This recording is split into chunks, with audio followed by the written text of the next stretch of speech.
You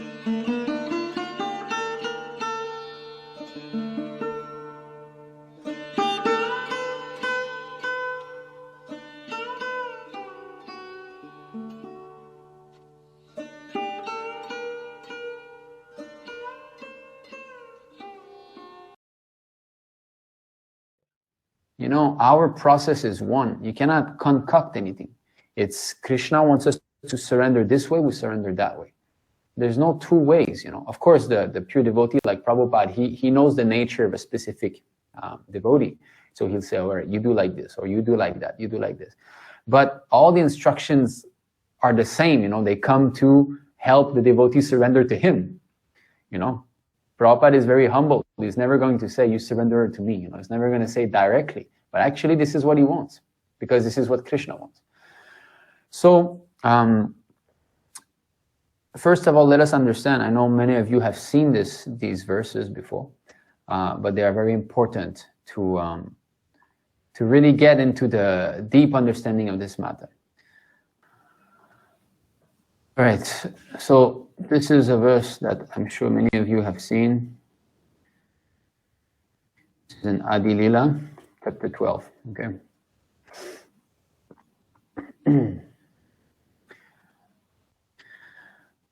Okay, so here, this is Adi Lila, chapter 12, text 8.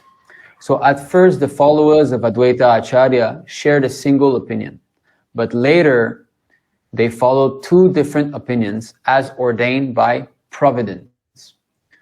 Okay, so here we speak of Advaita Acharya, incarnation of Lord Mahavishnu.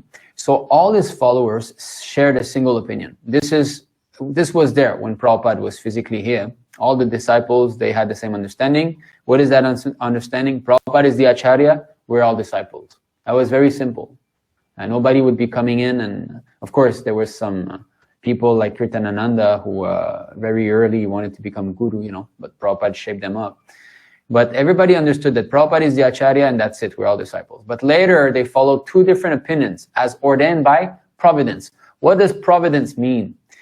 Providence means Krishna's arrangement after our desires. If our desires are not pure, the arrangement that are coming are called providence.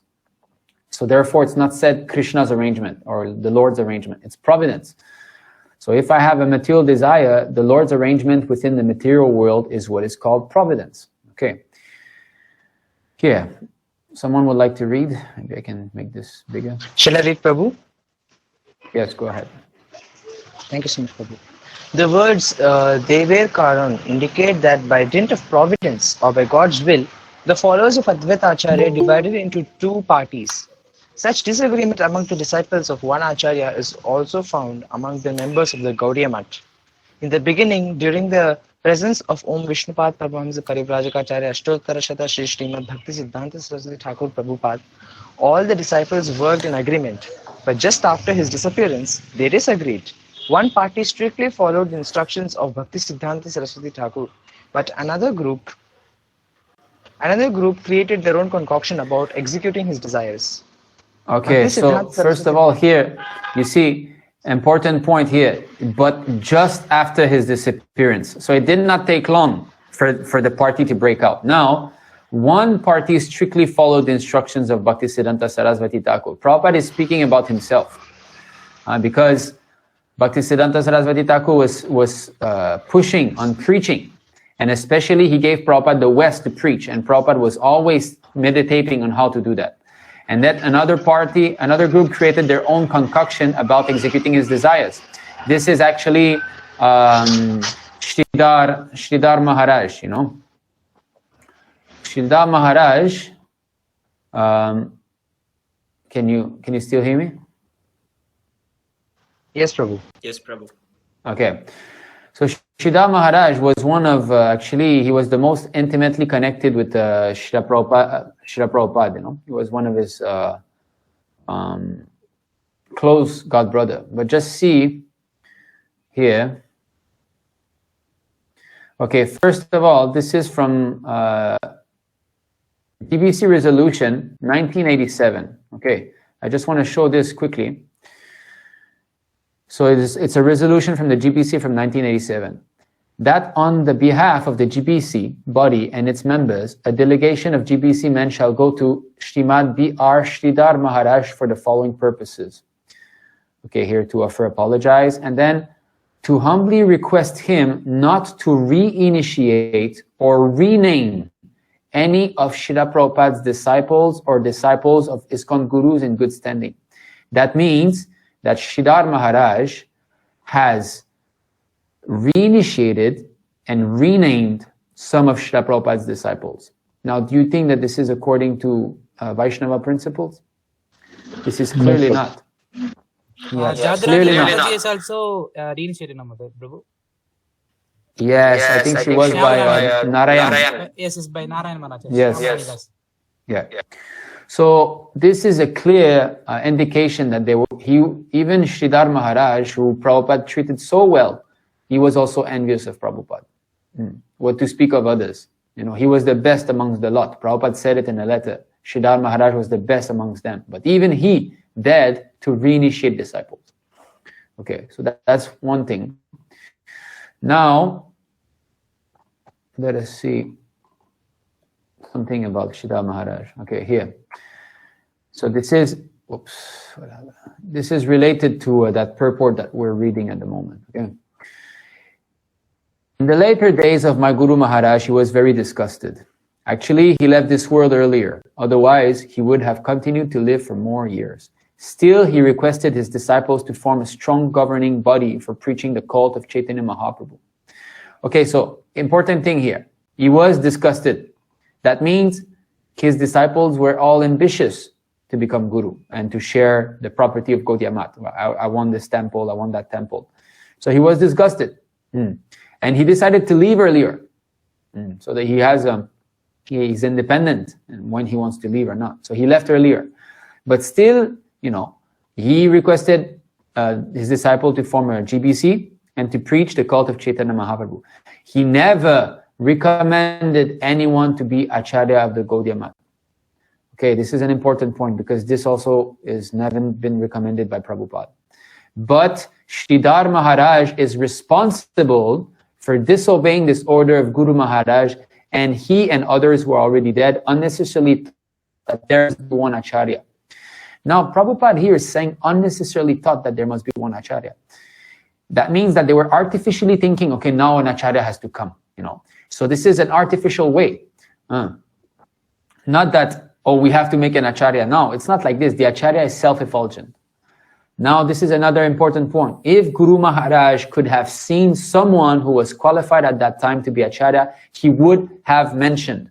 Now, do you think that Prabhupada is speaking some words here that have no meaning? Do you think that Prabhupada is faking, that he's saying, yes, he would have done so, but actually he wouldn't have? Yes, you see, he kept quiet. He did tell Prabhupada, you go and you go to the West and all. But at that time, Prabhupada was not living in the Math. He was not one of the sannyasis there. Okay. He said, yes, in due course of time, he will do what is needed. So in that way, he said that, yes, Prabhupada is the next one. But amongst all these disciples who were fighting, Bhaktisiddhanta Saraswati did not say anything. Okay. So this is an important point. Now, because on the night before he passed away, he talked of so many things, but never mentioned an Acharya. Similarly, if you go and see Prabhupada's talks before his disappearance, he never spoke of who's going to be the next Acharya. Now, his idea was talked of so many things, but never mentioned an Acharya. Now, I put this in super big because this is so important. His idea was Acharya was not to be nominated amongst the governing body. Is exactly what is happening in Iskcon. Is it not? In Iskcon, you have to go through GBC, governing body, G, B, and then committee, C. Okay. So, now Prabhupada is telling us that Srila Bhaktisiddhanta Saraswati did not want this, that an Acharya or so-called Acharya be nominated by a governing body. And this is exactly what they have done in Iskcon. And Srila Prabhupada absolutely never said that. He never said that, yes, you do a governing body and you just pick up by 2/3 vote the gurus in the future. No. Then he said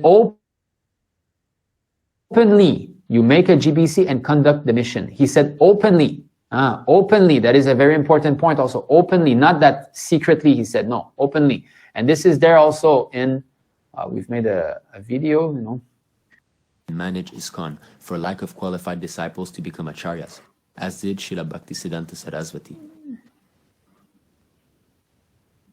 He requested his disciples to form a strong governing body for preaching the cult of Chaitanya Mahaprabhu. He never recommended anyone to be acharya of the Gaudiya Math. If Guru Maharaj could have seen someone who was qualified at the time to be acharya, he would have mentioned. He said openly, you make a GBC and conduct the mission. Okay, so this is what we've read just now.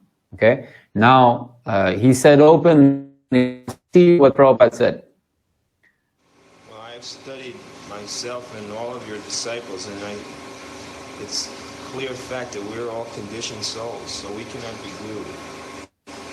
Maybe one day it may be possible, but not now. Yes. Okay, so April 22nd, Tamal Krishna is saying we're all conditioned soul. Prabhupada said, yes. So we cannot be guru. That means Tamal Krishna had the understanding that a conditioned soul cannot be guru. And Prabhupada confirms that understanding. Yes. So if you're conditioned soul, you cannot become guru. I can do it. Now we do it. I can say, now we become my father. We become my father. I am ready to become all that time. He said, I shall say. That means he has not given the order yet. So whatever quote you show me prior to April 22nd cannot be an order, because Prabhupada said, I shall say. And he said, I shall say it. I should speak it out. So that means that if you want to become acharya, it must be on the order of Prabhupada. You must wait for him to say it out loud. I am waiting for that. You become acharya. So he's waiting for the training to be complete. Okay. Now, concerning this conversation, we shall again take a pause. Now we're taking a pause within a pause. So April 22nd, 1977, because there's an important point in that conversation. Okay. April 22nd, 1977. And Prabhupada, Sridhar Maharaj is little. He read it? I think so. Did he make any comment? He cannot make any comment. These are facts. Two parties there were. Prabhupada is speaking about, again, the history of Gaudiya Math. One party to use Guru as their instrument for self-aggrandizement. This is very important. To use Guru as their instrument for self-aggrandizement. In Iskcon, if you are a Prabhupada disciple, you are self-aggrandized. Is it not? Oh, Prabhupada disciple is there. Wow, he's, we have to worry. So it's a big thing to be Prabhupada disciple in Iskcon. So if you say, I'm Prabhupada disciples and you want this, you're using Prabhupada as your instrument for self-aggrandizement. And another party left Guru. So there were two parties. One party, they wanted to enjoy the property of Guru, and the other party, they renounced Guru. Okay. So both of them are offenders. This Kunja Babu, this Tirtha Maharaj party, he wanted to enjoy senses through Guru, and the Bag Bazar party, they left. Okay. So both of them are severe offenders. What about Sridhar Maharaj? Sridhar Maharaj belonged to the Bag Bazar party, and I was living aloof. My Guru Maharaj approved. He said, it is better that he is aloof from them. So here, Bag Bazar party, they left. And Prabhupada is saying, so do you know, now you saw what Prabhupada said about Sridhar Maharaj, right? First of all, GBC said he reinitiated people, okay? Prabhupada said that he was one of the Bag Bazar party, the one who left Bhaktisiddhanta Saraswati, and he's calling him an offender because he said both parties are offenders. So this is Sridhar Maharaj's position. Although Prabhupada, when he invited him at one point, he was very, very humble as a God brother. He said, yes, Sridhar Maharaj is a pure devotee like this. And if he's actually a pure devotee, why is Prabhupada speaking like this? Right? So he was being humble. Do you think that Prabhupada would have said like this about one of the Acharya? Like, would he have spoken like this about Bhaktivinoda Thakur, that Bhaktivinoda Thakur was belonging to a party who's an offender? No. So that means Sridhar Maharaj is an offender, but Prabhupada was very respectful because he's a senior God brother. Now, when Prabhupada departed, there was the Ritvik letter, right? We will see this later on, but then what did they do? The 11 original Ritviks, when Prabhupada departed, they were confused. They did not know what to do. If it was so clear that Prabhupada wanted them to become guru automatically, why they did not know what to do? That is one thing. Second thing, They went to see Sridhar Maharaj for advice.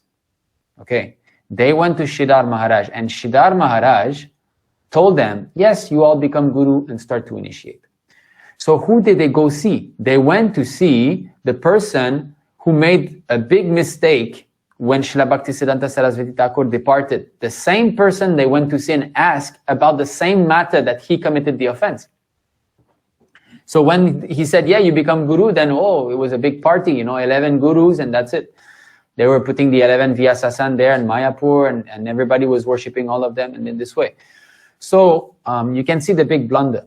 Okay, so now we go back to that conversation. Here Prabhupada is saying, yes, Sridhar Maharaj belonged to the Bhag Bazaar party, and I was living aloof. My Guru Maharaj approved. He said, it is better that he's aloof from them. Then he could understand that his disciples were not. And Prabhupada, no, he was very sorry. At the last stage, he was disgusted. You see. Okay, there was some complaints, okay, people complaints against Hamsaduta. So at that time, there was some complaint against Hamsaduta. Prabhupada said, did you know that?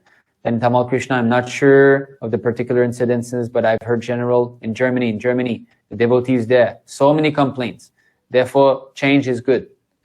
Then Prabhupada said, no, you become guru, but you must be qualified first of all. Then you become. So qualification is there. So Hamsaduta in Germany already, there was some complaint that he wanted to become guru, you see. Oh, that kind of complaints with that. Did you know that? Yeah, I heard. What is the use of producing some rascal guru? Prabhupada is saying. And then this is the quote that we've heard. Well, I have studied myself and all of your disciples, and it's clear fact that we're all conditioned souls, so we cannot be guru, maybe one day. So conditioned soul is a disqualification for being Diksha Guru. Prabhupada, but not now. Yes, I shall choose some guru. I shall say, now you become Acharya, you become authorized. I'm waiting for that. You become all Acharya. I retire completely, but the training must be complete. Yeah, and then the process of purification must be there. Prabhupada, oh yes, must be there. Chaitanya Mahaprabhu wants that Amara Jnana Guru Haya. You become guru, laughing, but be qualified, little thing, strictly. So actually it's a fact that Chaitanya Mahaprabhu wants all of us to become guru. It's a fact, but we have to become qualified. Now, what is that qualification? We will see that. Then not rubber stamp. Then Prabhupada said, then you will not be effective. You can cheat, but it will not be effective. Just see our Gaudiya Mat. Everyone wanted to become guru, and a small temple and guru. What kind of guru? No publication, no preaching, simply bring some food stuff. Okay, now what I want to show you later on is this. Okay, now Prabhupada is saying that his god brother or all against him, That is very important. Okay, stick to our principle and see our GBC is very alert. Then everything will go on. Even I'm not present, do that. That is my request. Whatever little I have taught you, follow that, and nobody will be aggrieved. No Maya will touch you. Now Krishna has given us, and there will be no scarcity of money. You print book and sell. So everything is there. We have got good shelter all over the world. We have got income. You stick to our principle. Follow that. Even if I die suddenly, you'll be able to manage. That's all. Do you understand this sentence here? Just above, Prabhupada said, yes, you're all not qualified to be guru. He has agreed with Tamal Krishna. And then now he's saying, even if I die suddenly, what does that mean? That means that even if now I leave and you're all not qualified to be guru, just keep doing what you're doing. Don't speculate. Don't elect guru artificially. You see? But they did not want to do this. Then that I want. Manage nicely and let the movement go forward. Now arrange. Don't go backward. Okay? So you see, so even if I die suddenly, that means that Prabhupada had not elected gurus, and at that time, that was April. He didn't even give the Ritvik order at that time. Okay, so he said, just go on. So that means what? That means you push the movement, you distribute books, and then one of you will become perfect, and that will be the next guru, right? But that they didn't want to do. Okay, later on we'll see. Of course, after that, the Ritvik order came in, of course, Prabhupada was surely aware of that, but that instruction here is important. Okay. Now, this is the character of Sridhar Maharaj. Okay. Now we come back here. All his disciples were still conditioned souls. Nevertheless, he states that he's waiting to give his authorization.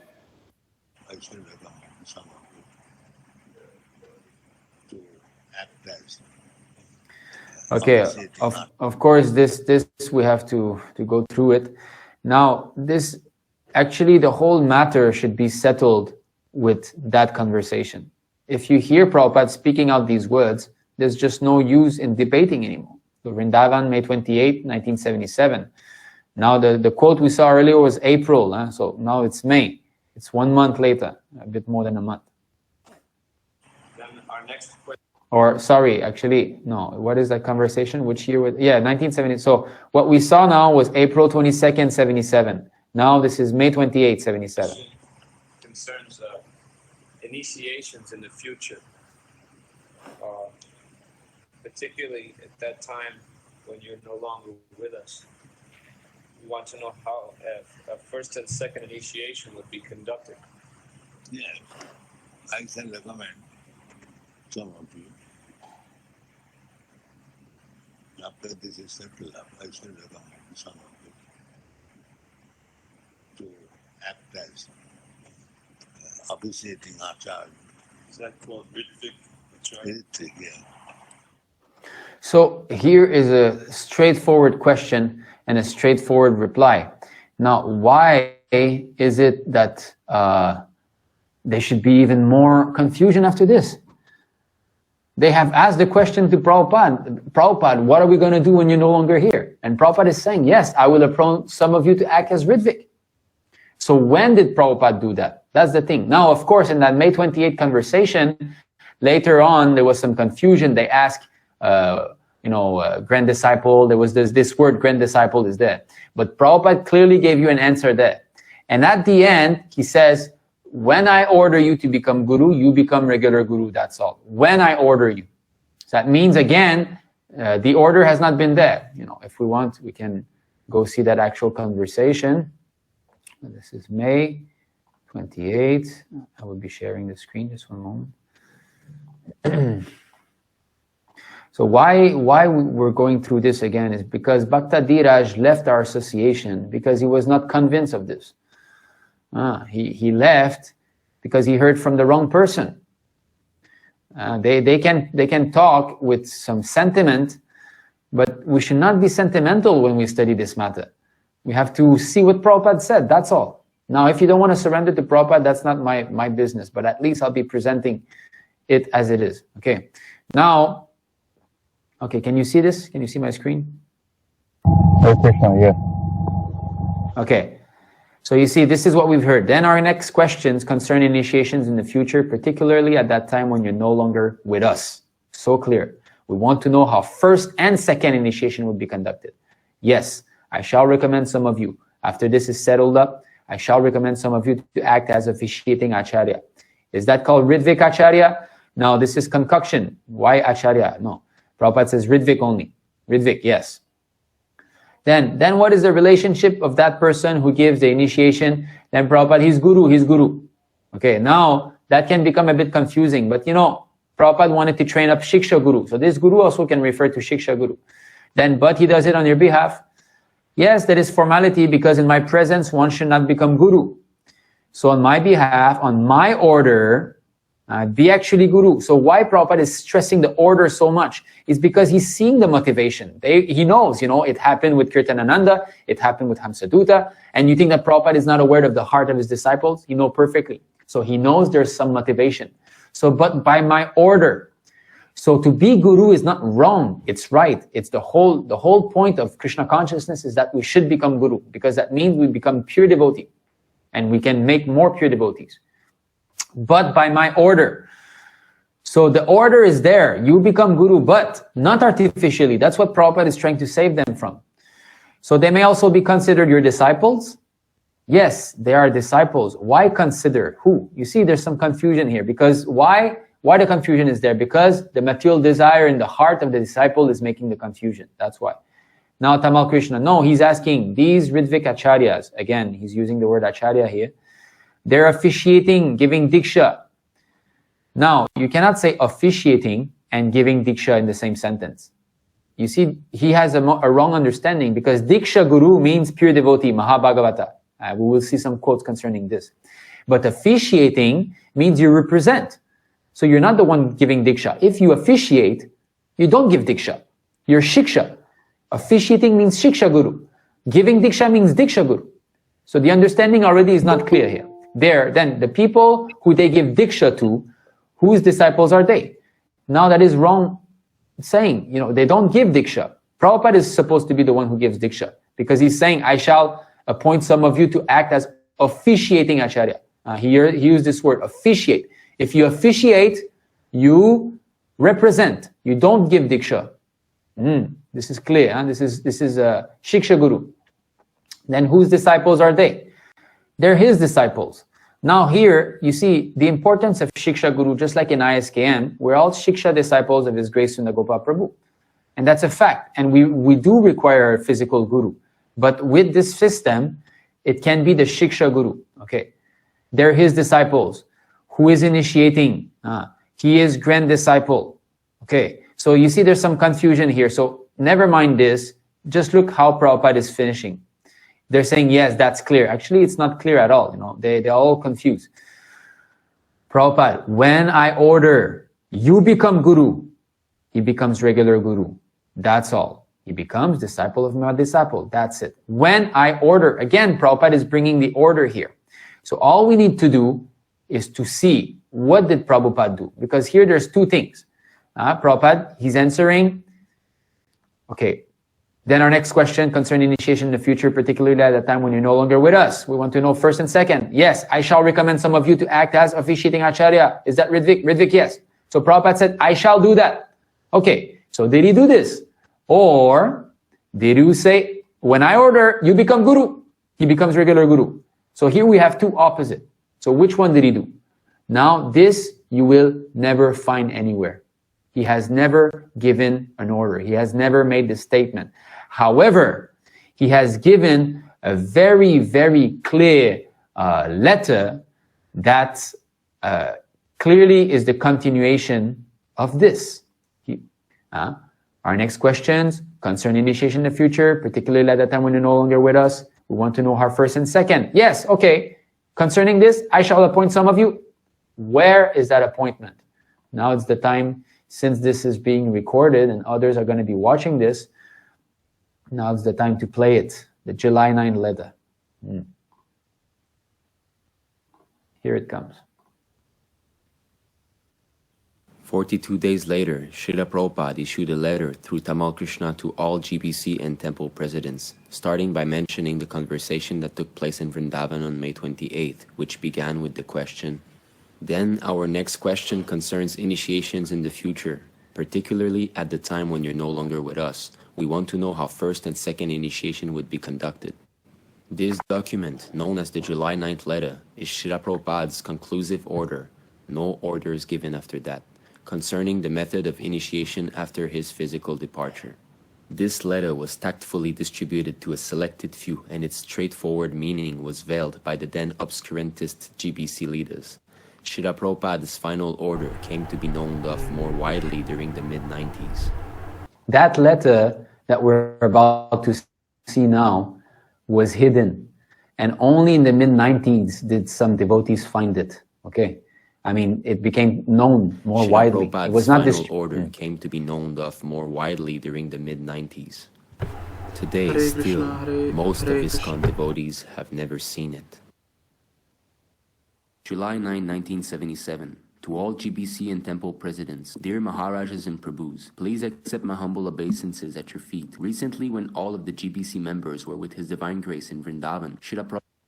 Okay, we'll stop here. Recently, when all of the GBC members were with His Divine Grace in Vrindavan, that is the conversation that we just saw, where they ask how to perform initiations when you're no longer here with us. All the GBC members were there, and Prabhupada gave that answer.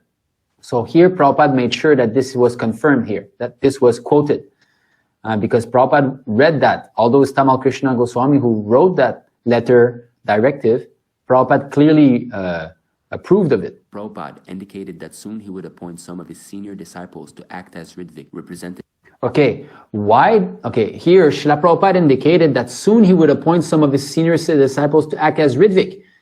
Why? On which question did Prabhupada say that?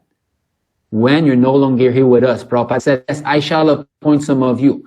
So this letter here is when Prabhupada is no longer here with us. Representative of the Acharya for the purpose of performing initiations, both first initiation and second initiation. His Divine Grace has so far given a list of 11 disciples who will act in that capacity. In the past, Okay, so you can see the name here, Kirtanananda, Sasvarupa, Jayatirtha, Tamal Krishna, Hridayananda, Bhavananda, Hamsaduta, Rameshvara, Rishikesh, Bhagavan, Jayatirtha. Okay, the 11 original Ritviks. temple presidents have written to Srila Prabhupada recommending a particular devotee's initiation. Now that Srila Prabhupada has named these representatives, temple presidents may henceforward send recommendation for first and second initiation to whichever of these 11 representatives are nearest their temple. After Okay, now this is important. Before, how was it working in the system?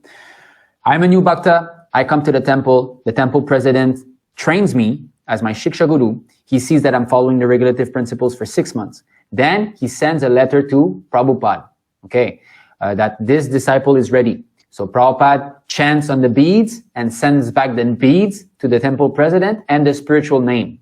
And then the temple president in the temple performs a fire yagya and gives the beads to Prabhupada. In this way, Prabhupada did not have to be physically there. He could simply answer by letter, sending the name and the beads.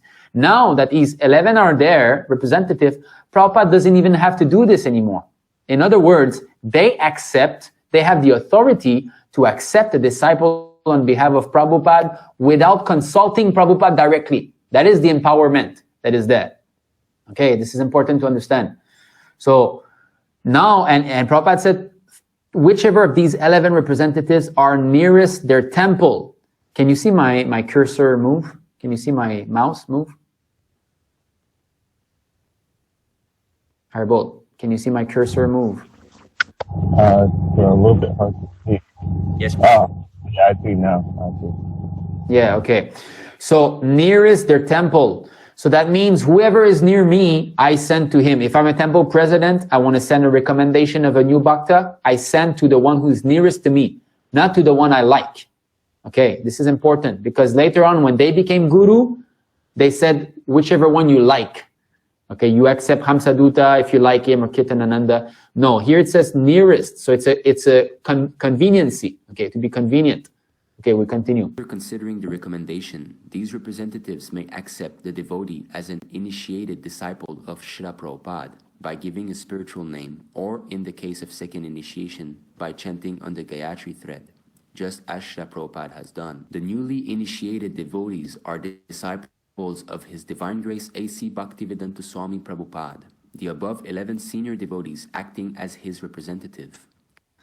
You see, so they are empowered to chant on the beads and give the spiritual name, or second initiation to chant on the Gayatri thread. Okay, and they would be hearing the Gayatri mantra from Prabhupada's tape. Okay, because Prabhupada has a tape, and the devotees used to hear that tape of the Gayatri mantra. Now, the newly initiated devotees are disciples of His Divine Grace A.C. Bhaktivinoda Swami Prabhupada, the above 11 senior devotees acting as his representatives. This is very clear. After the temple president receives a letter from these representatives giving the spiritual name or the thread, he can perform the fire yagya in the temple as was being done before. The name of a newly initiated disciple should be sent by the representative who has accepted him or her to Srila Prabhupada to be included in his Divine Grace Initiated Disciples book. Hoping this finds you all well. Your servant Tamal Krishna Goswami, Secretary to Srila Prabhupada. Approved by Srila Prabhupada. Okay, here, this is important to understand what Diksha is, what initiation is. Okay, of course, there are many quotes, but this one is very important. So, who wants to read this? Shall I read, Prabhu? Yes. Sure, Prabhu. Thereafter, accompanied by plenary portions, the fully opulent Supreme Personality of Godhead, who is all auspicious for the entire universe. Yes, Prabhu. Fully opulent Supreme Personality of Godhead, who is all auspicious for the entire universe, was transferred from the mind of Vasudeva to the mind of Devaki. Devaki, having thus been initiated by Vasudeva, became beautiful by carrying out Krishna, the original consciousness. Okay, initiated. You see, Prabhupada is using the word initiated here. Okay, continue. Became beautiful by carrying out Krishna, The original consciousness for everyone, the cause of all causes within the core of her heart, just as the east becomes beautiful by carrying the rising moon. Purport. As indicated here by the word Manastha, the Supreme Personality of Godhead was transferred from the core of Vasudeva's mind or heart to the core of the heart of Devaki. We should note carefully that the Lord was transferred to Devaki not by the ordinary way for a human being, but by Diksha, initiation. Thus, the importance of initiation is mentioned here. Unless one is initiated by the right person who always carries within his heart the Supreme Personality of Godhead, one cannot acquire the power to carry the Supreme Godhead within the core of one's own heart. Okay, so how can we have Krishna in our heart? How can we attain pure devotional service? We must be initiated by the right person who always carries within his heart the Supreme Personality of Godhead. Now, do we have any doubt that Prabhupada is carrying Krishna within his heart? I hope we don't. Because he has clearly proven that he's a Mahabhagavata of the highest order. He's sent by Krishna from the spiritual world to come and reclaim the fallen souls. Now, if Prabhupada is given a system by which we can still have Diksha by him, initiation, that means we can also at one point get the power to carry the Supreme Personality of Godhead. This is important because this is the reason why Bhakta left us. He's thinking that I don't have a physically present Uttama Bhagavata, therefore I will not be able to attain Prema Bhakti. That is his philosophy. I know, I spoke to him. You know, he thinks that because the Mahabhagavata is not physically here, I cannot attain pure devotional service. Now, okay, let me just, okay. Now, Prabhupada gave this Ritvik system towards the end of his pastimes. Okay, that means that many disciples throughout the whole world, they were initiated by Prabhupada and they never saw him even. They never even saw him. They never even had any interaction with him. So Prabhupada will make a bogus system that you can never meet me and therefore you cannot become a pure devotee also. You see, so the system that was there when Prabhupada was physically there and he was having his pastimes of being sick, you know, and now what is the difference? I cannot go and see Prabhupada at that time and I get initiated by letter. Just like His Grace Sunda Gopal Prabhu, he got initiated when Prabhupada was physically there. By letter, he never met Prabhupada. It is said, unless one is initiated by the right person who always carries within his heart the Supreme Personality of Godhead, one cannot acquire the power to carry the Supreme Godhead within the core of one's own heart. So now in Iskcon, they are saying that we elect some gurus, but we cannot tell you their devotional standard. Have you read this? So this is GBC resolution, okay, 2004, you can see in the search bar, 2004, resolution 409. As a matter of utmost ecclesiastical responsibility, Iskcon's ultimate managing authority, the GBC, regulates who within Iskcon may perform the service of initiating disciples. Okay.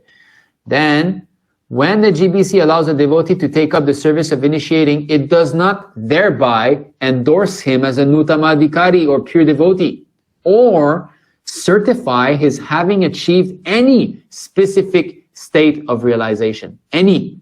He might be a complete rascal. That we can also not say. Rather, the GBC indicates that it has no objection to his initiating disciples within Iskcon. Why doesn't it have any objection? Prabhupada clearly says that only Uttamadhikari should be spiritual master. So if you have someone who's not an Uttamadhikari, why shouldn't you object? That means they're deviating. Now they're saying each prospect disciple, then each prospect disciple before initiation should become familiar with the qualification mentioned in Srila Prabhupada's books as those that a spiritual master ought to have and decide for himself which senior devotee, if any, to approach for initiation. Within this context, the choice of whom to select as one spiritual master is ultimately the prospective disciple's own responsibility. In other words, they're telling you, we are electing some not pure devotee, clearly because they cannot certify. And this is clearly, are you still seeing? Okay. And this is against Prabhupada's instructions, because here, this is Madhya Lila, chapter 24, text 330 in the purport.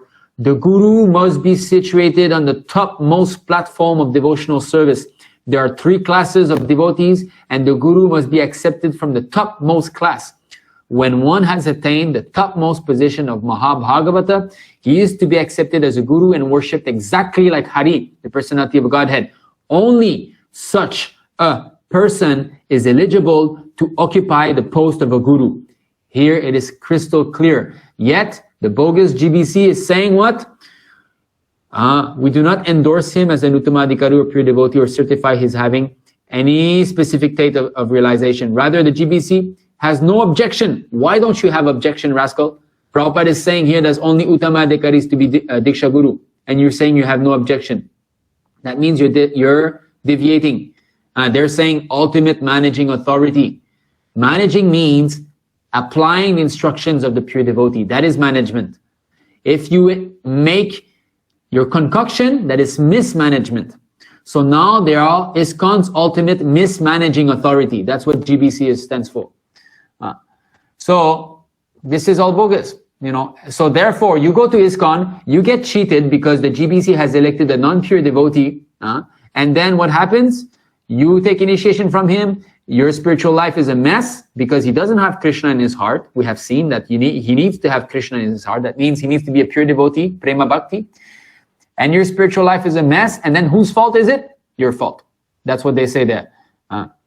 Here they say, Prabhupada, this is purport of Nectar of Instruction, Mantra 5. The ultimate goal of life under his insufficient guidance. Therefore, a disciple should be careful to accept a Uttamadhikari as a spiritual master. That means we must accept a Uttamadhikari. But here they're saying it's the disciple's own responsibility. In other words, we cheat you and it's your fault. Don't come and point fingers at us. And when your guru visibly falls down in Iskcon, you become pariah, you become rejected. Everybody will say, he wanted to be cheated. You low man, you know, you have a desire to be cheated. Therefore, Krishna sent you a bogus guru. This is the mood in Iskcon. Everybody's saying my spiritual master is a pure devotee, but you know, other spiritual masters are not. This is what is going on. It's a competition. So all right. So you see, this is clearly spoken in Prabhupada books that only a pure devotee can become Diksha Guru. And Krishna, Prabhupada clearly said it, that someone from Krishna Loka can become Diksha Guru. And that's all. Krishna Loka. He didn't even say, you see here. This is Srila Prabhupada. It's a letter to Mukunda, New Vrindavan, 10 June 1969. The answer to your Ishtagoshti questions are as follows. Unless one is a resident of Krishna Loka, one cannot be a spiritual master. That is the first proposition. A layman cannot be a spiritual master. And if he becomes so, then he will simply create disturbance. No, you cannot see, of course. So this system of creating a GBC that will be electing gurus, that was also rejected by Prabhupada. Because here he clearly said it. This is Bhaktisiddhanta Saraswati. His ID was talked of so many things, but never mentioned an Acharya. His ID was Acharya was not to be nominated amongst the governing body. That's very clear. But yet now the governing body in Iskcon is initiating, telling who is Guru. You know? So they stress so much on you must accept a physical Guru. But if the physical Guru is bogus, why should I accept? And if Prabhupada put a system by which I can become his disciple even though he's not there, why shouldn't I accept? Okay, this is a quote from Bhaktisiddhanta Saraswati. So you see, now, this is important. Devotees who are fully dedicated to their spiritual master are the living source. What does that mean? Of course, that doesn't mean that Prabhupada is dead and gone. No, the meaning is that they're physically present. So yes, we require physically present gurus also, but that is shiksha guru, not necessarily diksha guru. You see, so the devotees who are dedicated to Prabhupada, who are more advanced than us, they can guide us and tell us this is right, this is wrong. In this way, they are expansions of Prabhupada because they simply repeat what Prabhupada is saying. The actual Divya Gyan, the transcendental knowledge, belongs to Prabhupada because he has realized Krishna. We haven't. But still, we will repeat, just like good sons. Prabhupada says we are eternal servant of Krishna. Now, did we realize it fully, completely? Not yet. But still, if I'm a dedicated devotee to Srila Prabhupada, I can tell others. You see, and in this way, the Divya Gyan comes from Prabhupada, but I'm being a transparent via medium. So that is very important because Shiksha Guru must be accepted. This is another bogus thing. In the beginning of this talk, I said that it's not about Ritvik or Iskcon or this and that. It's about surrendering to the Acharya because there are many Ritviks, so-called Ritviks, that they want to remain independent. They don't care for any Shiksha Guru, you know. They simply want to say, oh, I'm a disciple of Prabhupada, let me sleep and eat and read Prabhupada books, and that's enough for me, you know. Okay, this we can see this concerning Sridhar Maharaj. We have shown that the GBC has requested him to stop reinitiating Prabhupada's disciple. So this is from Anuchcheta 200, but just now you have seen this, right? Yeah, because you were reading. Okay, all right. So this is Anuchcheta 207. This is from Srila Jiva Goswami's Bhakti Sandarbha. Okay. One may accept only one initiating spiritual master. This is explained in the following words. Having obtained the mercy of, okay, this is 11.348 Bhagavatam. Having obtained the mercy of his spiritual master who reveals to his disciple the injunctions of Vedic scriptures, the devotee should worship the Supreme Personality of Godhead in the particular personal form of the Lord the devotee finds most attractive. So this is the same verse here, but from BBT translation. So Jiva Goswami says, Srila Jiva Goswami, here Anugraha means the mercy of the initiating spiritual master, and Agamaha means the scriptures, where the rules for chanting mantras are described. Because the word of spiritual master is here in the singular number, it is understood that one should accept only one initiating spiritual master. But Sridhar Maharaj, he reinitiated some of Prabhupada's disciples. And Narayan Maharaj did the same thing. This is clearly against Srila Jiva Goswami's instruction and against Sastra. Must accept Shiksha Guru. Anuchcheta 209. One must also accept an instructing spiritual master, Shiksha Guru. This is explained in the following words, Srimad Bhagavatam. So this verse of Srimad Bhagavatam is very famous, and Srila Jiva Goswami says that this verse refers to a Shiksha Guru because he's saying one must accept instructing spiritual master. So we'll read the BBT translation. The mind is like an impetuous horse that even persons who have regulated their senses... Go ahead. The mind is like an impetuous horse that even persons who have regulated their senses and breath cannot control. Those in the world who try to tame the uncontrolled mind, who abandon the feet of the spiritual master, encountered hundreds of obstacles in their cultivation of various distressful practices. O unborn Lord, they are like miscreants. They are like merchants on a boat in the ocean who have failed to employ a helmsman. Yeah, yeah. So you see, so if we don't accept a Shiksha Guru, we'll be lost. Like on a boat and you have no captain, you know, to bring you to the proper place. So Shiksha Guru is also very much important. So you have both extreme here. We have in Iskcon some devotees that say, no, Diksha Guru must be physically here, you know. But Prabhupada is the Diksha Guru through the Ritvik system. He has given very nice. And they are right in the sense that we must have a physically present Guru. That's a fact. Because who's going to be chastising you?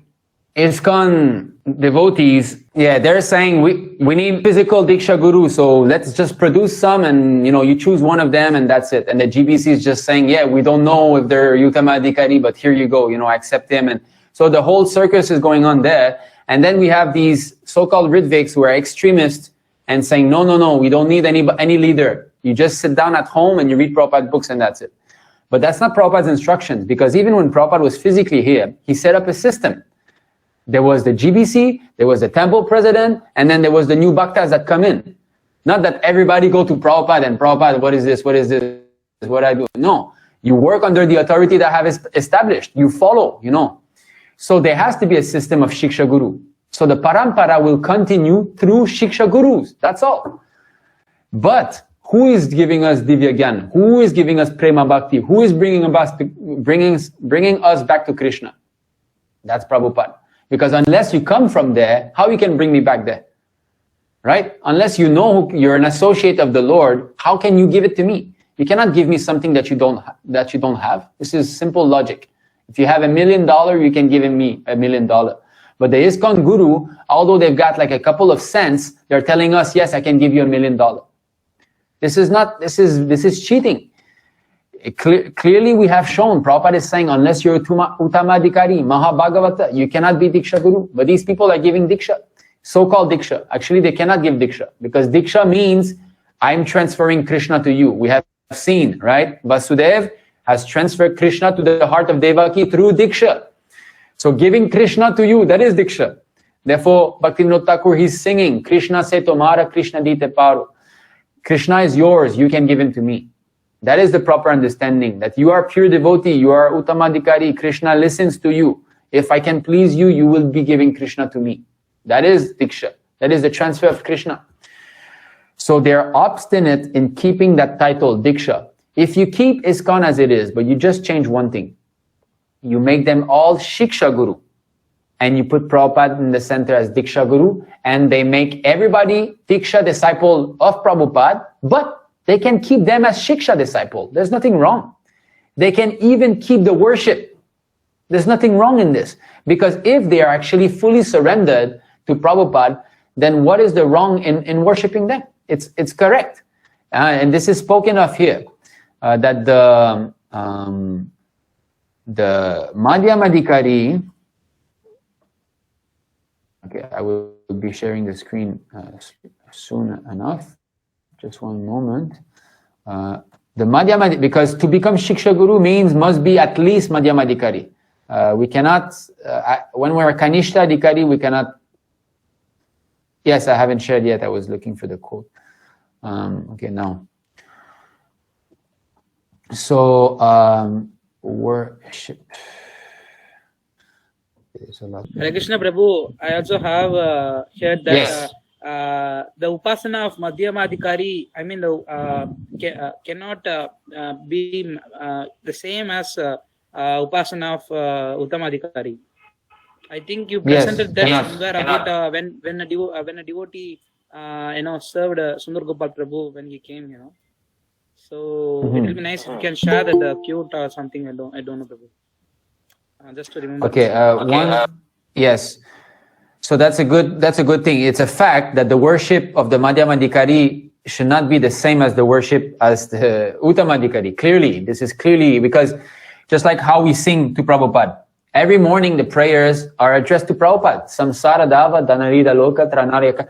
You come and extinguish the fire of material suffering, right? And then you are engaged in the pastimes of Radha and Krishna. All this is, we sing to Prabhupada, right? And then the water that has washed the lotus feet of Prabhupada, we sprinkle on our head, the dust we sprinkle on our head, everything, So definitely it's not the same thing, but still worship can be there also for the Shiksha Guru. Because you see, in Iskcon, there's so many sannyasis, they're very senior and all, they've been in the movement for many years, but of course now they're disobeying, so they're being disconnected. But if they were not disconnected, if actually they would preach as sannyasis and make so many Shiksha disciples, it would be correct. Actually, according to Vedic culture, when a sannyasi comes, when a saintly person comes, you must receive nicely, even though he's not your guru. That is Vedic culture, So we're trying to reestablish this also. But of course, we have to be careful also. But if everything is done in the proper frame of protection, of the instruction of the pure devotee, everything is correct. The problem is that personal motivation is the poison.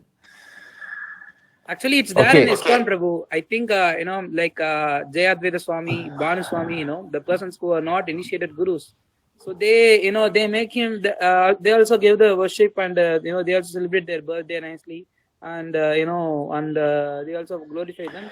But they are not initiated. birthday, I don't know about this, because birthday means appearance day, actually. You know, appearance day and birthday, like us, where we came out crying, full of blood, and I mean, it's not the same thing. We're a conditioned soul, you know. Appearance day, that is a touchy thing, you know.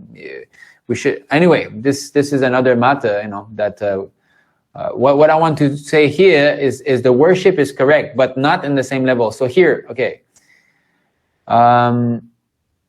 Okay, you can read this. Who wants to read?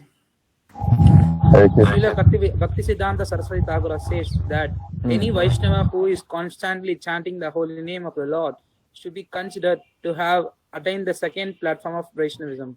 Such a devotee is superior to the neophyte Vaishnava who has just learned to chant the holy name of the Lord. A neophyte devotee simply tries to chant the holy name, whereas the advanced devotees are accustomed to chanting and takes pleasure in it. Such an advanced Okay, devotee so here, an important point is that the Madhyamadikari takes pleasure in chanting Hare Krishna. So that is a high level, you know. Okay, I continue. Sorry for interrupting. Go. Which indicates that he has attained the intermediate stage between the neophyte and the perfect devotee. Generally, a devotee in the intermediate stage becomes a preacher. A neophyte devotee or an ordinary person should worship the Madhyama Bhagavata, who is a via medium. Okay, here the very important thing is this: who is a via medium? So the shiksha guru, the Madhyamadikari, of course, shiksha guru can also be Uttamadikari. Of course, you know, they might be in the future some pure devotee that come and that will simply be acting as shiksha guru, and that is not, you know, in Iskcon they make this distinction. Diksha guru is like this, and shiksha guru is a lower thing. Just like Srila Prabhupada himself said, yes, a good example is Jayananda Prabhu, because Srila Prabhupada himself said that, you know, when Jayananda Prabhu disappeared, Srila Prabhupada said he went back to Godhead. Yes. Prabhupada said it. He said, oh, you know, I know that you were always chanting Hare Krishna. If you have not gone to Godhead, at least you're in heaven. And then he wrote in the letter, because he wrote a letter to him after he left. But even though, but I'm certain that you have gone back to Krishna. Prabhupada said like that. So he went back. So he accepted. And there's another letter where Prabhupada wrote to Jayananda Prabhu, and he said, I will immediately initiate anyone whom you recommend. Immediately, you know. So he had so much faith in Jayananda Prabhu that he was doing the right thing, that he would initiate anybody that he recommended like this, you know. So that's the example of, you know, a very advanced devotee who acts only as shiksha guru. Srila Jiva Goswami never accepted any diksha disciple, but he's shiksha disciple of, you know, thousands, if not millions of devotees, because we read his books, right? Now, okay, so that's important. Who is a via medium? And this is also spoken of in Bhagavatam, in a very famous verse that is important, but we will be reading a bit faster because the purport is very long, but still. Okay, who wants to read the translation of this? Translation. O Lord, who resemble the shining sun, you are always ready to fulfill the desire of your devotee, and therefore you are known as a desire tree. When acharyas take shelter under your lotus feet in order to cross the fierce ocean of nescience, they leave behind on earth the method by which they cross, and because you are very merciful to your other devotees as well, you accept this method to help them. Okay, so you see, so when the acharya they come, they leave on earth the method by which they cross, right? Because if you open Bhagavatam, there's so many things inside. You know that in Bhagavatam, there's a recommendation that in summer, you light up fire around you and you meditate like this. It's there in the Bhagavatam. There's a recommendation, you know, by Jadabharata, not Jadabharata, sorry. What is this? The one who had 100 sons, an incarnation of Krishna.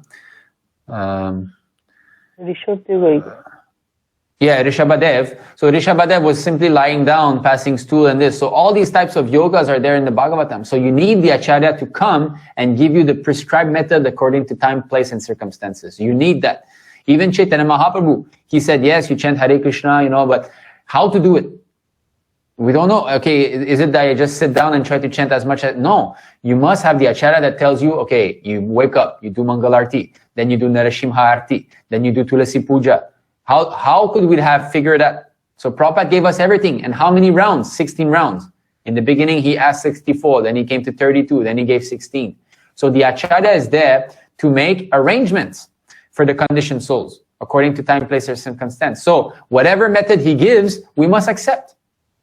So if Prabhupada says that, yes, a Ritvik system of initiation can carry on after I'm physically departed, where the parampara continues through shiksha guru, and I'm still the initiating guru, you bring everybody to me, then we must accept.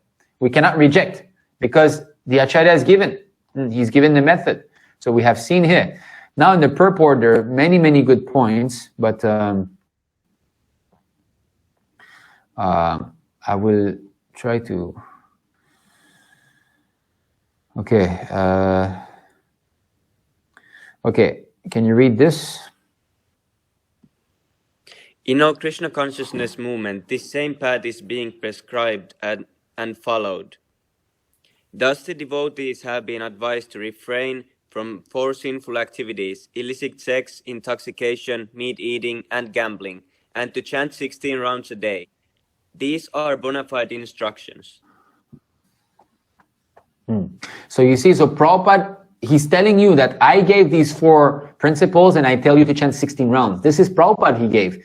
So that means Prabhupada is telling us, he's the Acharya who's giving us the method to go back to him. And then, okay, here.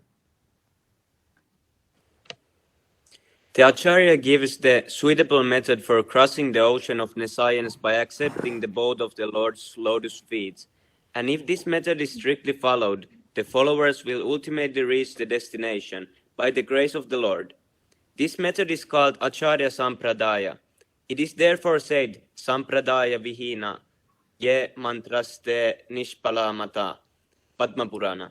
The Acharya Sampradaya is strictly bona fide. Therefore, one must accept the Acharya Sampradaya, otherwise one's endeavor will be futile. Srila Narottama Das Thakur therefore sings, Kandera Charanas Sevi Bhaktasa Nevasa, Janame Janame Haya E Abhilash.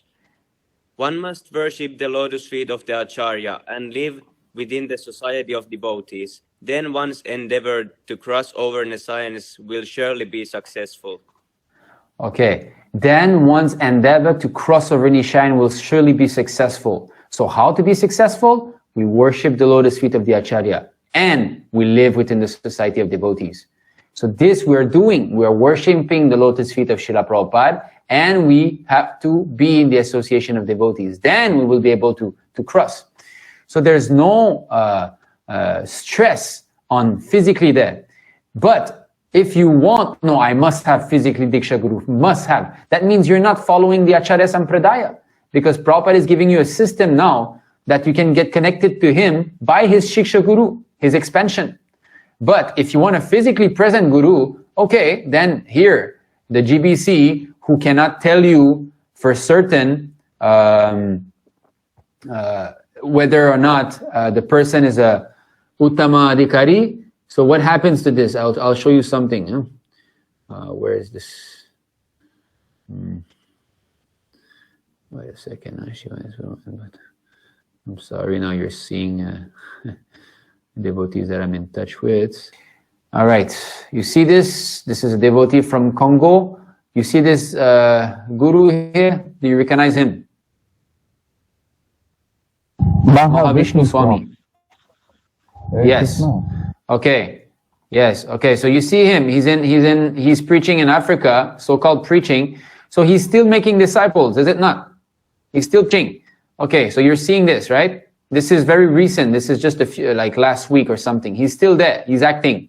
Okay. Now I'll show you something.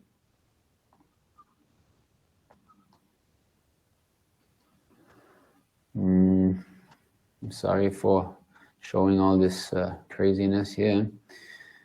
Okay.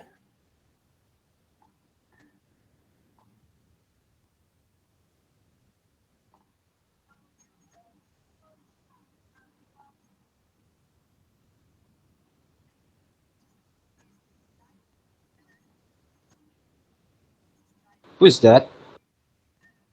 Mahavishnu Swami. This is Mahavishnu Swami. What's happening here? He's acting a little bit crazy.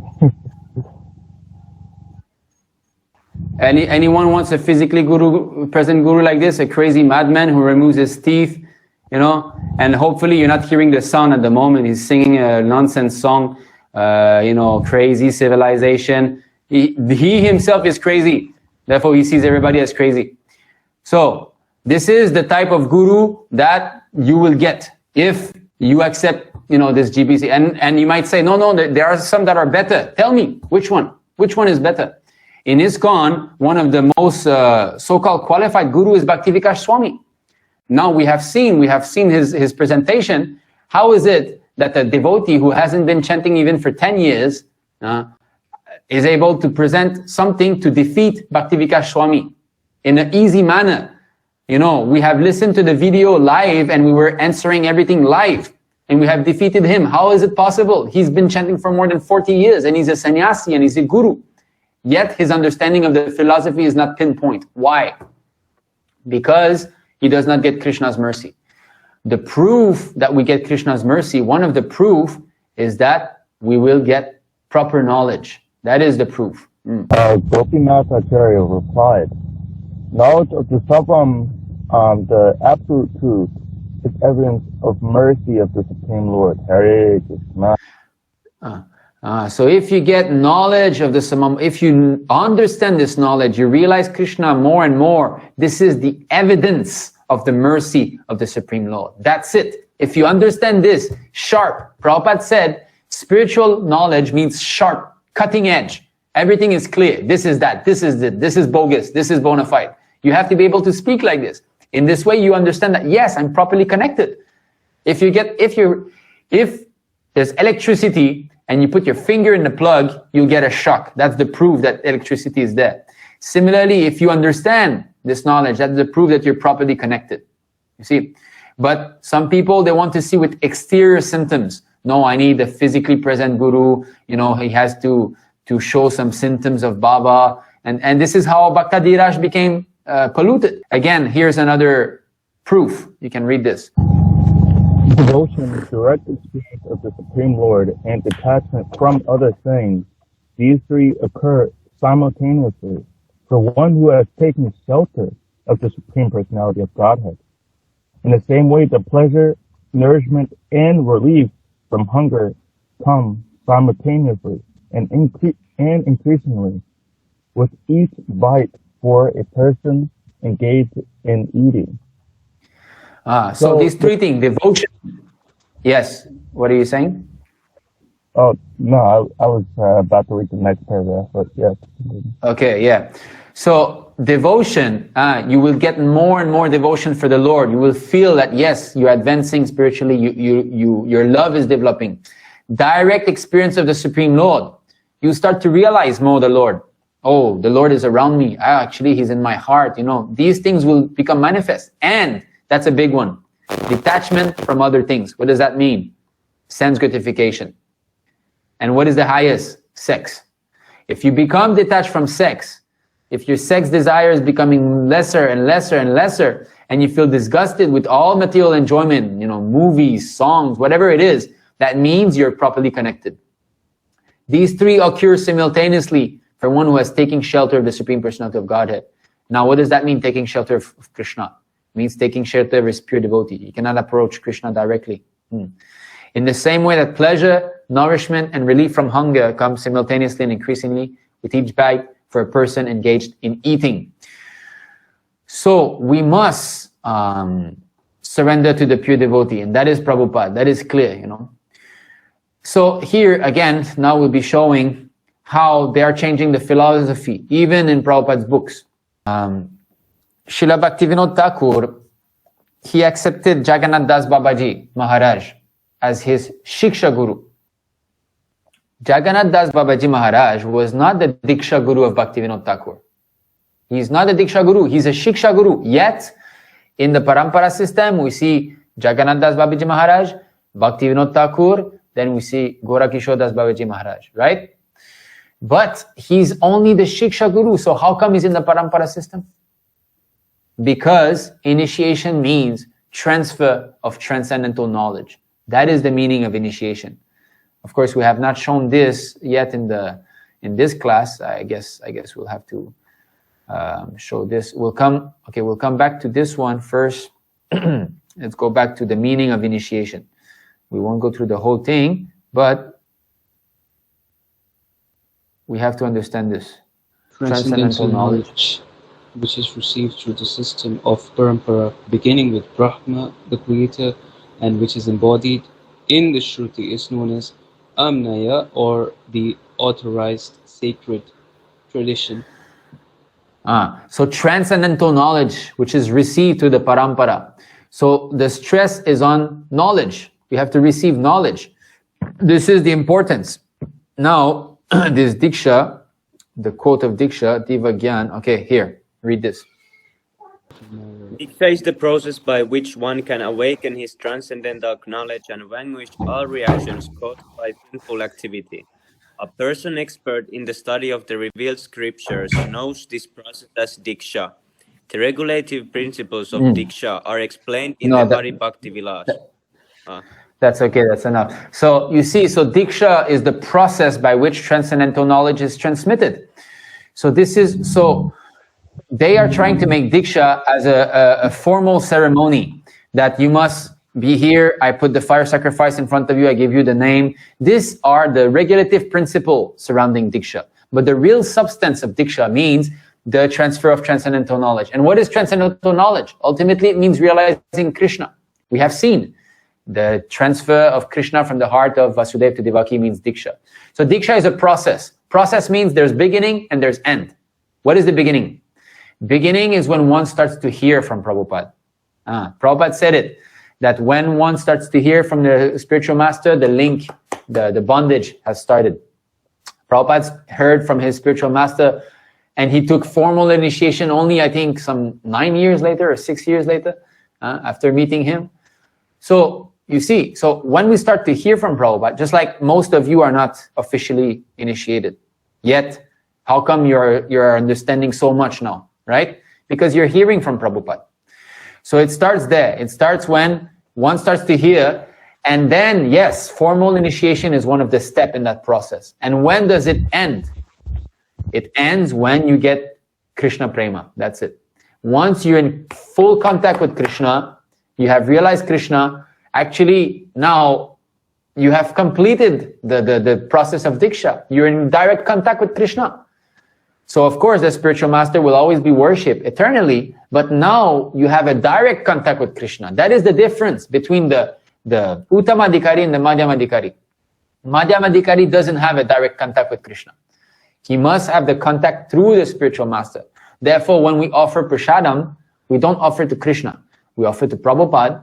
Prabhupada gives to Krishna. But Prabhupada, he can offer directly to Chaitanya Mahaprabhu. He can. And the Iskcon, the Gurus in Iskcon, they say, we only can bring you to Prabhupada. You know, we are initiating you on behalf of Prabhupada, on behalf of Iskcon. They say like that, just like Radhanath Swami, every time he initiates, he said, on behalf of Iskcon, on behalf of Prabhupada, I initiate you.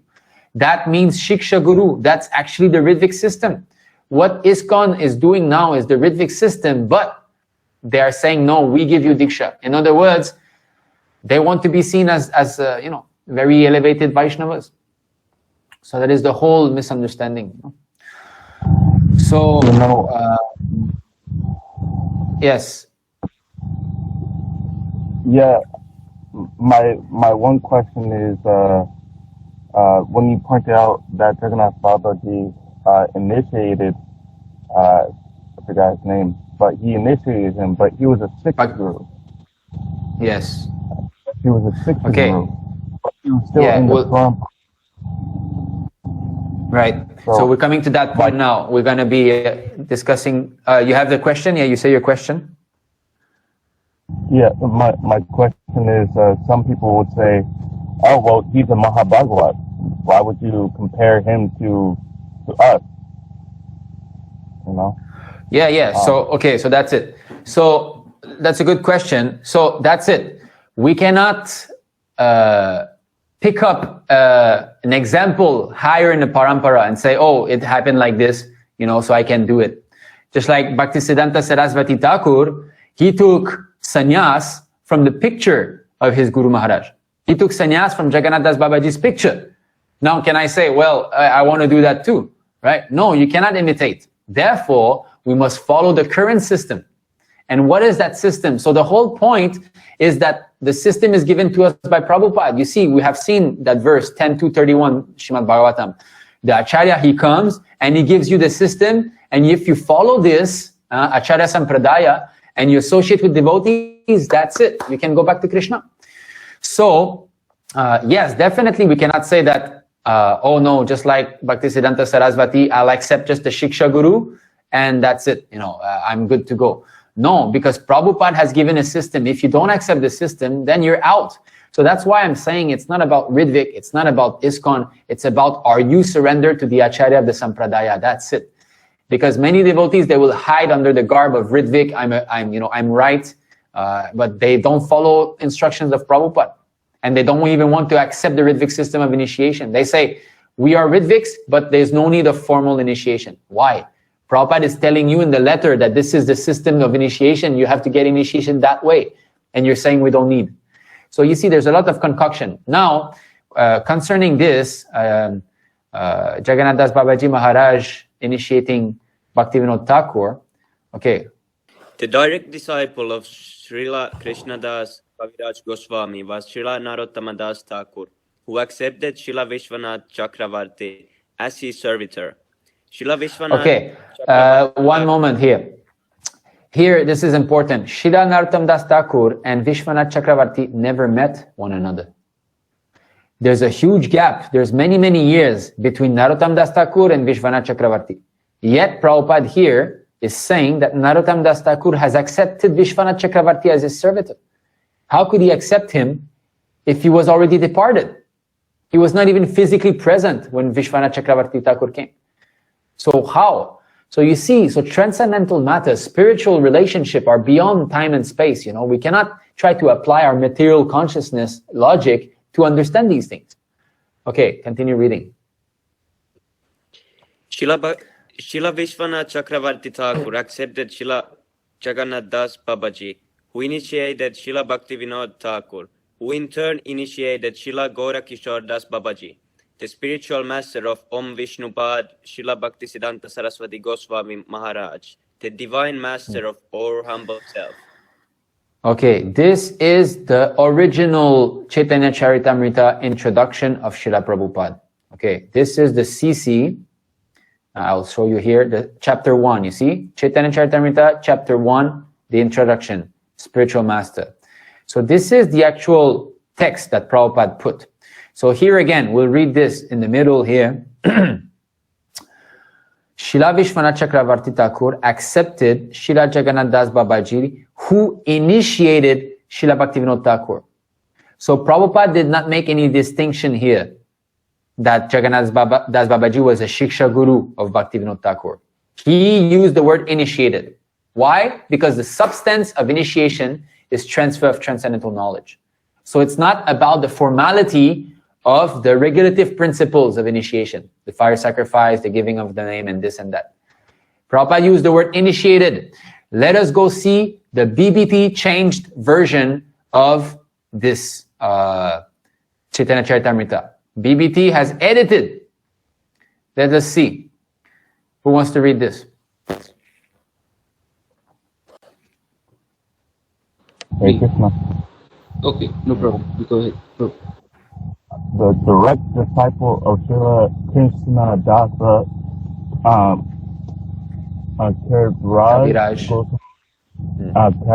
Kaviraj Goswami was Srila Narottama Dasa Thakur, who accepted Srila Vishwanath and Chakravarti is as his servitor. Srila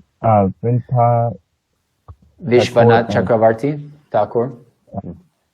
Vishwanath Chaki Thakur, except to Srila Jagannath Dasa Babaji, the spiritual master of Srila Bhaktivinoda Thakur. You see, so here they have said the spiritual master of Srila Bhaktivinoda Thakur. They didn't say who initiated Bhaktivinoda Thakur. Remember, Prabhupada used the word initiated. Where's that word? They removed it.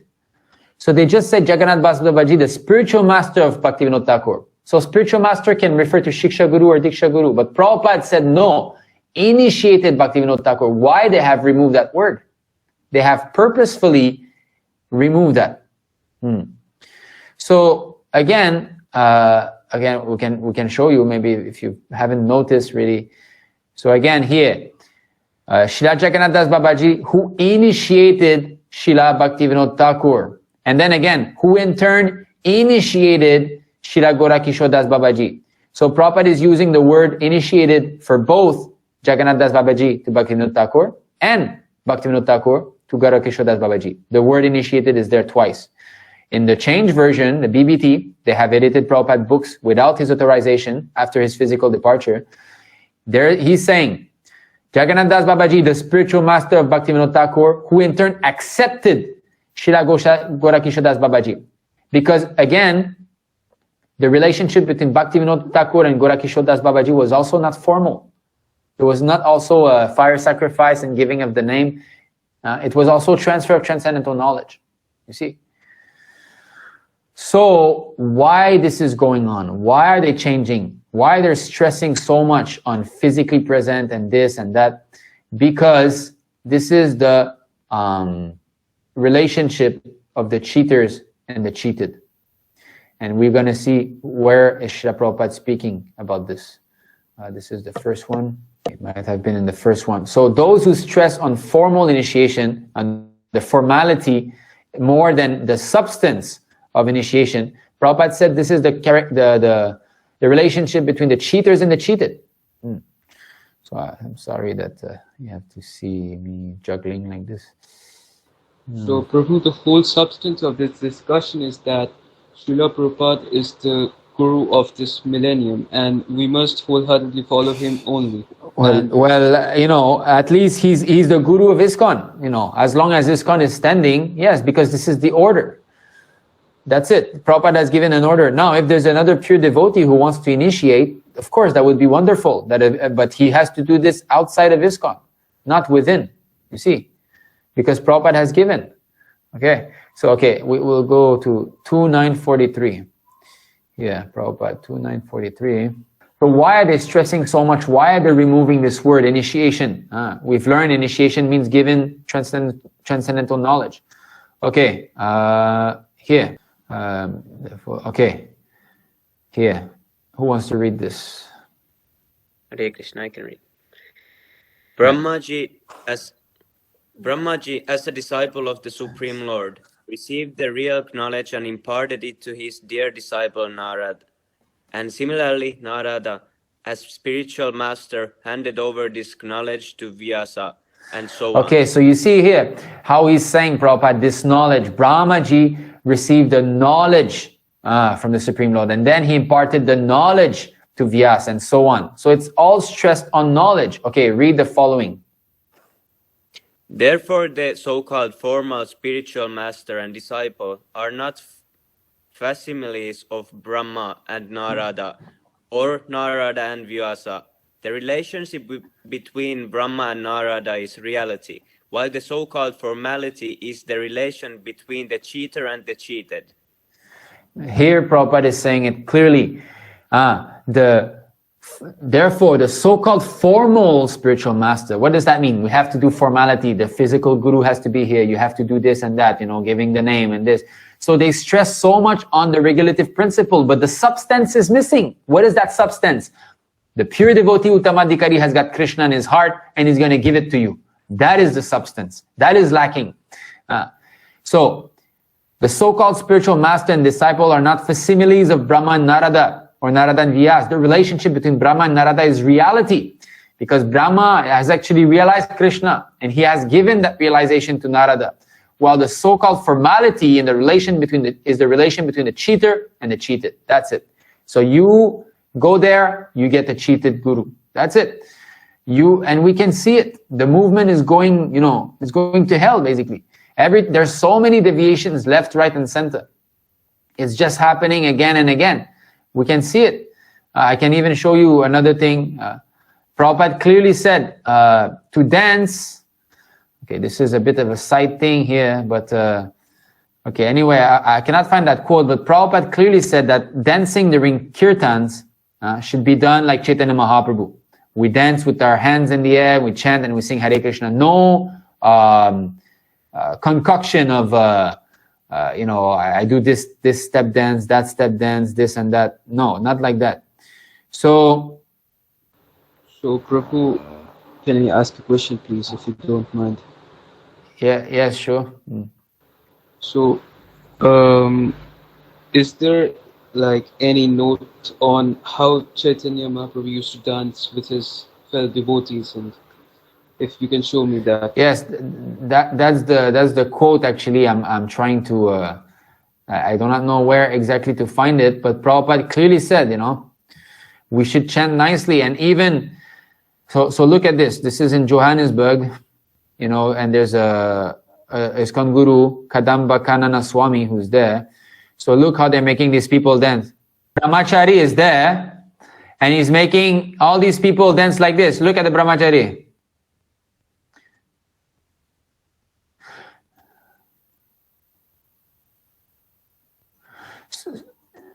Clapping and this and that. There's no need for all these things.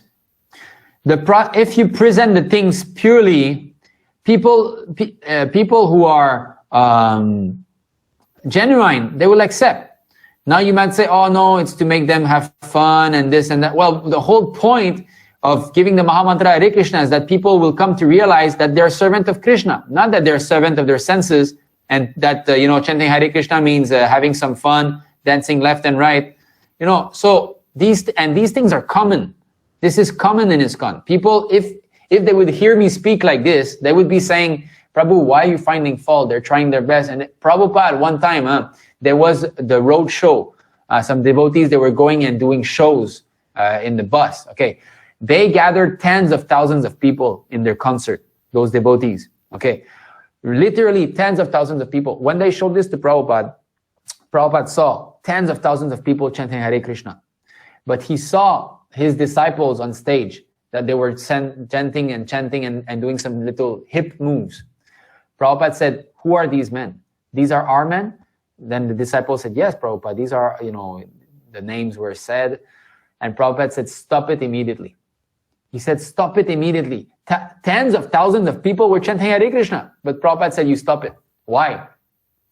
Because this puny amount of purity is better than this large amount of contaminated bhakti. Prabhupada wants this to remain pure. Not that we're going to have to introduce this yoga stuff, this dancing left and right. No. Chaitanya Mahaprabhu has showed us how to dance. You left your arm, you chant, and you dance Hare Krishna, So, so this is what is happening in our movement. Why are there problems? There are problems in Iskcon because the instructions of the spiritual master are being disobeyed. That's all.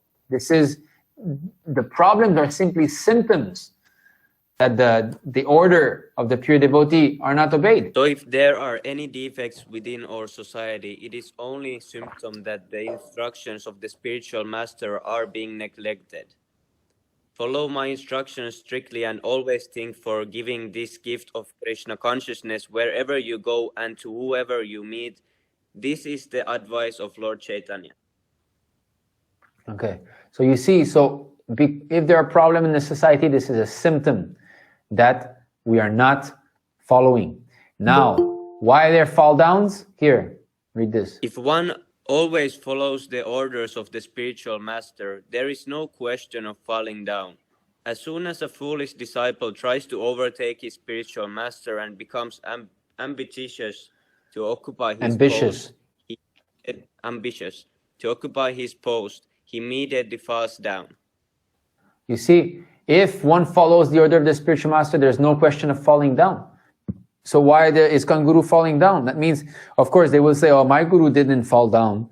But falling down doesn't only mean that, oh, now he's fallen with a woman, therefore he's fallen. You know, if you disobey the order, you're fallen.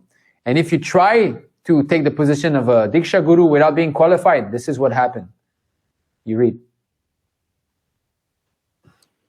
As for your next question, can only a few pure devotees deliver others? Anyone, if he is a pure devotee, he can deliver others. He can become spiritual master.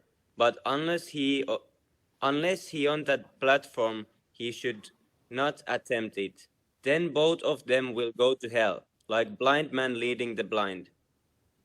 Both of them will go to hell like blind men leading the blind. So to become a guru when we're not qualified is not some lightweight stuff. It's a very, very great offense, you know. And they're saying, no, but Prabhupada is Acharya and we're just some small guru, you know. That is not proper. Look here.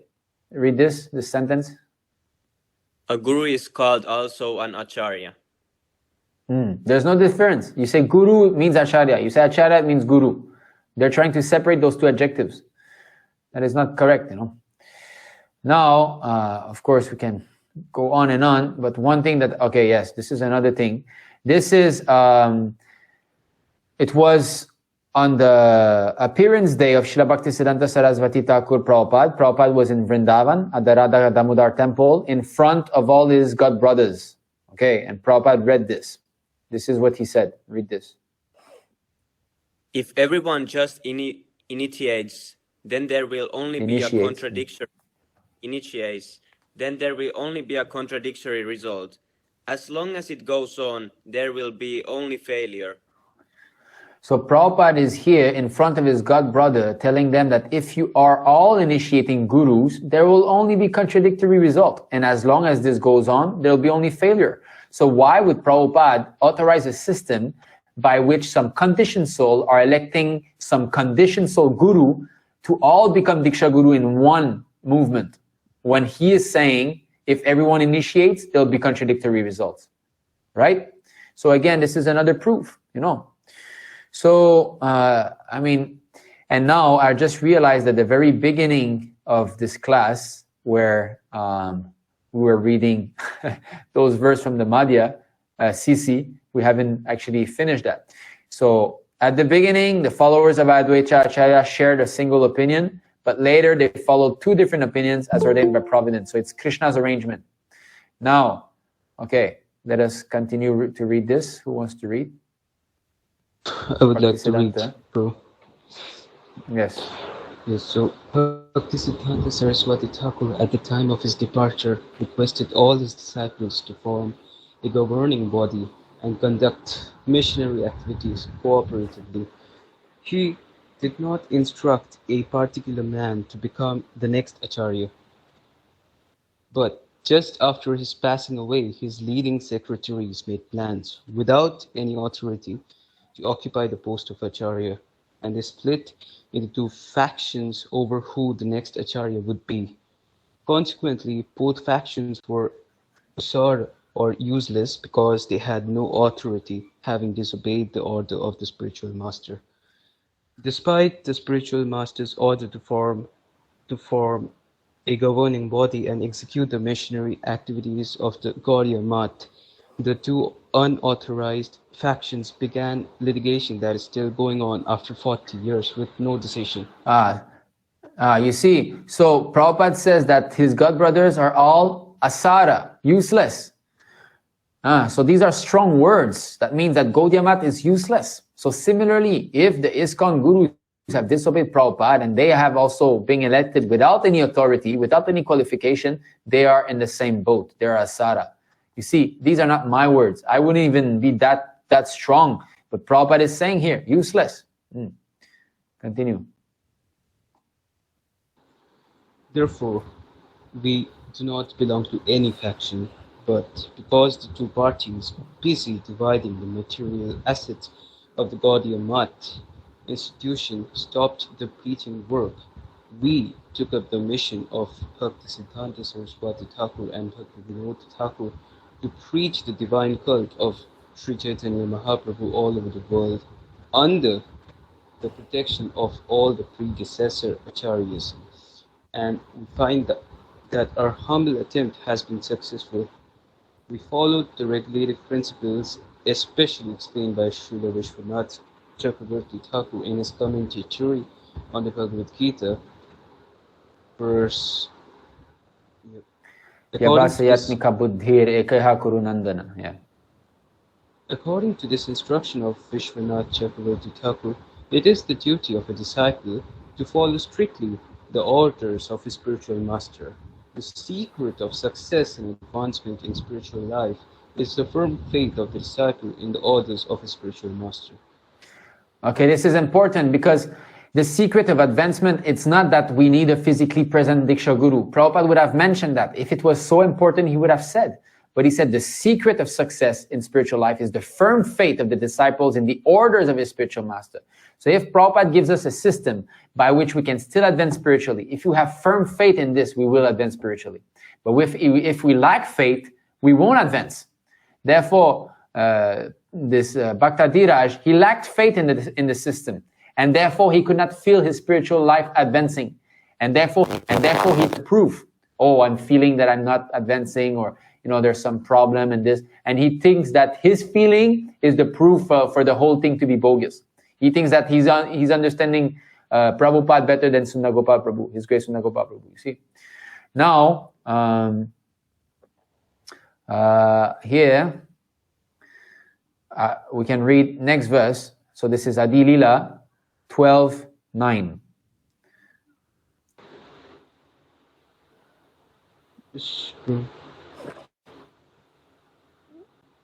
Who wants to read? So the translation says that some of the disciples strictly accepted the orders of the Acharya and others deviated, independently concocting their own opinions under the spell of Daivi Maya. Report. This verse describes the beginning of a schism when disciples do not stick to the principle of accepting the order of the spiritual master. Immediately there are two opinions. Any opinion different from the opinion of the spiritual master is useless. One cannot infiltrate materially concocted ideas into spiritual advancement. You see, so any opinion different from the opinion of the spiritual master is useless. Prabhupada says only Mahabhagavata can become Diksha Guru. GBC is saying we cannot testify the spiritual advancement of the prospect Guru that we are electing. You see, bogus. Prabhupada said many people cannot initiate at the same time. GBC is putting like 50 Diksha Guru in Iskcon. So many things are there. Prabhupada said one cannot, an Acharya is self-effulgent. He is not elected by somebody. Self-effulgent, this is also, sorry. Okay, so you see, and then one cannot infiltrate materially concocted ideas into spiritual advancement. So all this bogus thing of 2/3 elected Guru, that is material. That has nothing spiritual. Did Narada Muni be elected by a 2/3 vote to become Guru? Did Bhaktivinoda Thakur, Bhaktisiddhanta Saraswati? None of them. They say, oh, Ritvik system has never been seen before. Yeah, but did your system of electing a Guru has been seen before? At least we have got the order of the pure devotee who's giving us clearly a written order, July 9th, on how to perform initiation. You have nothing. Show me where the Prabhupada approves of a GBC electing Guru. In fact, we have proved the exact opposite. Prabhupada says that is deviation. There is no scope for adjusting spiritual advancement to material ideas. That's it. Now, okay, maybe someone else wants to read. The order of the spiritual master is the active principle in spiritual life. Anyone who disobeys the order of the spiritual master immediately becomes useless. Immediately. It doesn't take 5 minutes. Immediately. So it's so strict. Krishna is so strict. Krishna is not going to become under your control that I'm going to agree to your mental speculation. No. You disconnect yourself from the Acharya, boom, you're rejected. Krishna doesn't want you. Krishna doesn't need us. He wants us to go back to the spiritual world. It's for our own good. But there's one condition. You surrender to the pure devotee and you listen to him. If you bring in some concoction, I don't need you. This is the Lord, we're not messing with some lightweight. Okay, purport. Here is the opinion of Srila Krishnadas Kaviraj Goswami. Persons who strictly follow the orders of the spiritual master are useful in executing the will of the Supreme, whereas the persons who deviate from the strict order of the spiritual master are useless. Yes, so next. There is no need to name those who are useless. I have mentioned them only to distinguish them from the useful devotees. Yes, so Krishna is making this arrangement to test us. Who is sincere? Paddy is mixed with straw at first, and one must fan it to separate the paddy from the straw. This example given by Krishnadas Kaviraj Goswami is very appropriate. In the case of the Gaudiya Math members, one can apply a similar process. There are many disciples of Bhaktisiddhanta Saraswati Thakur, but to judge who is actually his disciple, to divide the useful from the useless, one must measure the activities of such disciples in executing the will of the spiritual master. Bhaktisiddhanta Saraswati Thakur tried his best to spread the cult of Sri Chaitanya Mahaprabhu to countries outside India. When he was present, he patronized the disciples to go outside India to preach the cult of Sri Chaitanya Mahaprabhu, but they were unsuccessful because within their minds they were not actually serious about preaching his cult in foreign countries. They simply wanted to take credit for having gone to foreign lands and utilized this recognition in India by advertising themselves as repatriated preachers. Many Swamis have adopted this hypocritical means of preaching for the last 80 years or more, but no one could preach the real cult of Krishna consciousness all over the world. They merely came back to India falsely advertising that they had converted all the foreigners to ideas of Vedanta or Krishna consciousness, and then they collected funds in India and lived satisfied lives of material comfort. As one fans paddy to separate the real paddy from useless straw by accepting the criterion recommended by Krishnadas Kaviraj Goswami, one can very easily understand who is genuine world preacher and who is useless. Yeah, so the genuine world preacher, he is the Mahabhagavata like Prabhupada. When he was physically present, this series following Srila Prabhupada, it's a wonderful series. I recommend everyone to watch this. When he was physically present, what we saw, the manifestation of his potency on how he did the Ratha Yatra festival, he empowered his disciple to do things that are unseen. We cannot even understand the grand style in which Prabhupada empowered his disciples to do things that were inconceivable. Now such things cannot be seen anymore. We don't see these things anymore, that how much the potency was there. I'm trying to show you some clips of Ratha Yatra festival, what it looked like in the days. Spiritual life is anandam buddhivardhanam. It's supposed to expand.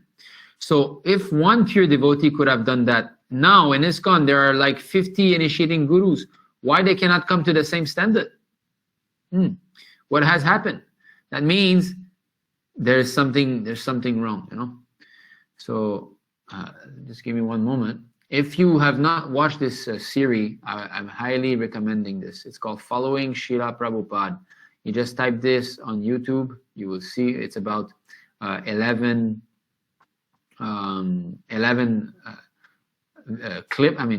video movies of between 2 to 3 hours each. So it's really big.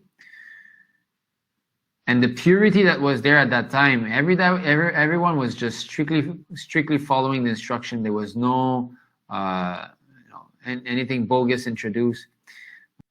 Just see, it is said, Prema Bhakti Jaha Hoite Avidya Vinasha Jate. The pure devotee emanates Prema Bhakti. He emanates. Just see how everybody is happy there. And see when Prabhupada will be raising his arms and jumping, how the tide of love of God will spread. You can literally see it, how the people will become enlivened, you know. Where do you see this? Where do you see people dancing in ecstasy like this? You know, normal people just joining and seeing the Rath Yatra. This is at the end of the Rath Yatra festival, I think it's San Francisco, where tens of thousands of people were following, you know, of so many different, and just see when Prabhupada will be jumping. This is the Uttamadhikari, the Mahabhagavata, who comes from the spiritual world. He comes from Krishna Loka. This is not a story, this is real, you know, this is a pure devotee. And simply by the clapping of his hands and jumping, just see, this is Prema Bhakti emanating from him. Everybody just jumps and becomes wild, you know. That is the potency of a pure devotee. You cannot imitate that. You cannot fake this. Of course, you can try to fake, but it won't last. It won't be real, you know. So the pure devotee of the Lord is very, very rare. You cannot artificially elect some guru and try to pass some vote and this and that. So I think that's it. Maybe if there are some questions, we can try to answer shortly, as we are almost 2.5 hours down the class. So any other points you would like to discuss or clarify? Prabhu, this was yet another completely comprehensive session on the Ritvik system, which completely eliminates all our doubts. Yeah, so we have to be convinced, you know, we have to be convinced of this. So if we have doubts, we have to speak it. Otherwise, absolutely, yes, Prabhu. Hare Krishna Prabhu, the session is like, you know, Iskcon GVC Sata Doshani. Yeah, so just like whoever is recording this wrote the work, you know, Mayavada Sata Doshani. So it is like Iskcon GVC Sata Doshani. Well, of course, I'm not on that level, but thank you for your appreciation. So whoever is recording this class, you can maybe just cut off the Chinese invasion, you know, the CIA Chinese invading where I'm being disconnected. So you cut those parts off, so you know, to shorten the. Yes, and this also, Prabhu, that you said that to cut also. That also can cut together. Yeah. Okay. All right. Anything else? Thank you for the class, Nimai Nitai, Prabhu. Hare Krishna Prabhu, very it's much. actually Krishna's arrangement that, you know, accidentally, I will say how I got Emmanuel online.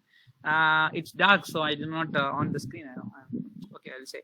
Actually, I went to our Singapore temple page and I checked all the people who are Instagram. So I just checked all the followers, you know. I used to have, you know, any Iskcon temple or anything, you know. I used to check the followers and see the people of every. If you have 1,580 followers, means I will see all the 1,580 profile. I will take my own time and I will see if any of them looking like a bhakta and a new bhakta, and if you can try to, you know, cultivate and give association. So, you know, wow, so I used to work ping for the those people spiritual and FBI. I used to message them, you know, I just put Hare Bol, Hare Krishna like that, you know, and if someone gives reply, then I will try to, you know, ping them more. Actually, Prabhu, I came in touch with Emmanuel Prabhu also before this session. He's got my WhatsApp already, and we were planning to call each other to have a voice call, you know, a video call. And so that's why when he showed up here, I was thinking, well, how did he get the invitation? You know, I didn't send it to him. So I thought that was a YouTube link because I shared the link on the YouTube.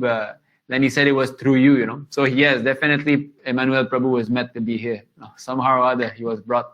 And yes, you know, and when I started to say about today's session, and it is going to be held by Nimai Prabhu, and he said that I already, Emmanuel Prabhu said that I already know Nimai Prabhu. Just a few days ago, I got in touch with Nimai Prabhu, and you know, yes. Then I said, okay, very happy that you're going to get his first association, and you know, through this Ishtagoshti session.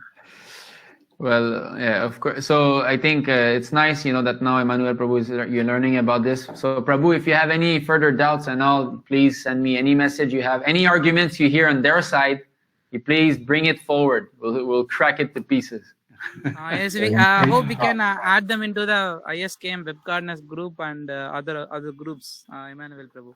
That's nice. I nice. have Yeah, his so you, WhatsApp number, and I'll share Nimai Prabhu's number to you also, Prabhu. Emmanuel Prabhu. I can always be in touch. he already you know. has. Yes. Yeah. Yes. Yes. Oh, you are already here in association. Okay, Prabhu. Okay, so thank you, everyone. Please, if you have any doubts, reveal your mind. Please, you come and we can discuss any arguments that you hear. Come, because this is what happened with Bhaktadiraj. He was keeping it inside. Of course, he was discussing with us, but he was hearing from the other camp also too much. He was having some affinity for them. So he was not seeing like we're seeing through Sastra. He was hearing their talk, So that's the danger, because they will talk, hey, how you can speak like this, they're doing service. They will get you through emotions, through false emotion. Why are you saying like this? You're committing offense. But they won't show you through Prabhupada's books, through Prabhupada's instructions.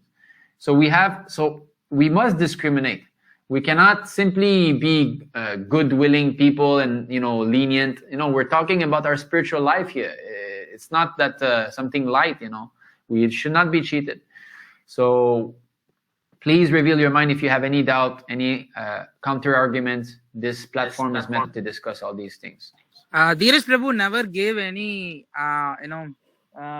any sign of Preeti Lakshana. I mean, whenever we try to distribute him prasadam or something, and he just said that I don't need, And whenever we try to approach him personally and, he just coming officially just, and, in the lectures also, if you see, he will just come and he will ask a lot of questions and he'll get the answers and he'll go. Yes, I think, and he had this mood.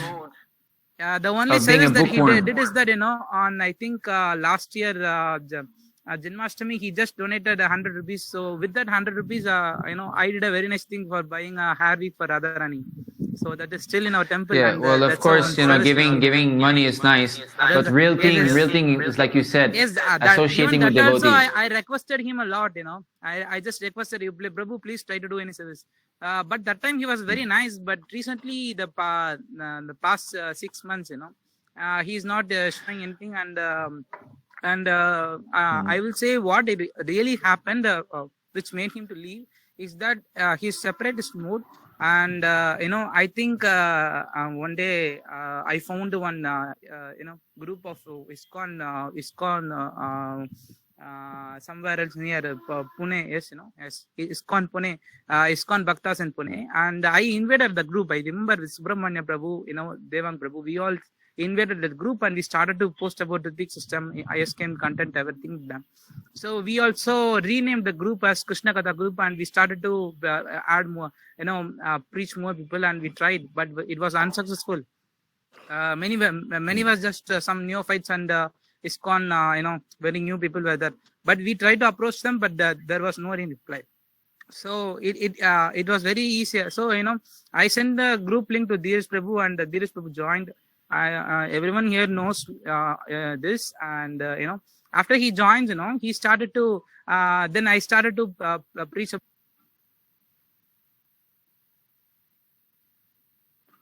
Oh, well, he just left. Some difficulty on his side. So yeah, so that's it. So please reveal your mind, keep in touch, don't make the same mistake. If you have doubts or anything, we're here to discuss. And also, now that you've heard all of this, especially Emmanuel Prabhu, please be careful on what you hear from them. You've seen the presentation, you've seen it's Prabhupada, it's not me, it's all Prabhupada's books. So now you have Prabhupada giving you knowledge, so you must compare with what they will say, because they will try to preach to you again, maybe try to bring you back or anything, So you must always think back to what you've learned from Prabhupada, and are they saying the same thing? And in this way, you'll be able to distinguish. So, okay, thank you very much, Emmanuel Prabhu. We keep in touch. Thank you very much, everybody else, for having joined the session. It was very nice. By your association, the words were just flowing from my mouth, so it's all your mercy. Thank you very much for being so humble and patient, tolerating my wrangling, speaking so fast and all. So okay, thank you very much. We can do this again soon. And yes, Prabhu, so Hare Krishna. I All don't know glories if to you Srila have Prabhupada. Yes. All glories. I don't know if you have access to the IA-77, but most of these points that you made will be even more poignant to Hare Krishna, Prabhu. Continuing, Prabhu. Actually, the phone got switched off, so I'm coming back. Yeah. So, after adding him into the Krishna Katha group. Sorry, Emmanuel. He's cutting you off. Yes. After adding him, then he started to cultivate those people, and he started to, as he got some people there, so he started to, cultivate them, and he started to become like Shiksha Guru for them. And I also remember that. And so maybe that's the reason he got some separate people, and he started to, share from the Radheshyam Das and etc. And he's also more intimate with us. And he's also the reason is that he did not choose his association properly. Even though we have presented the philosophy that they're deviating, he decided to take association from Radheshyam, the temple president of Iskcon Pune and all of this. So association is the key. If you take the right association, you will make tremendous advancement in spiritual life. If you make a mistake in which association to get, if you don't disassociate yourself with those who are offenders, we have seen Bhaktisiddhanta Saraswati Thakur's disciples, they were useless.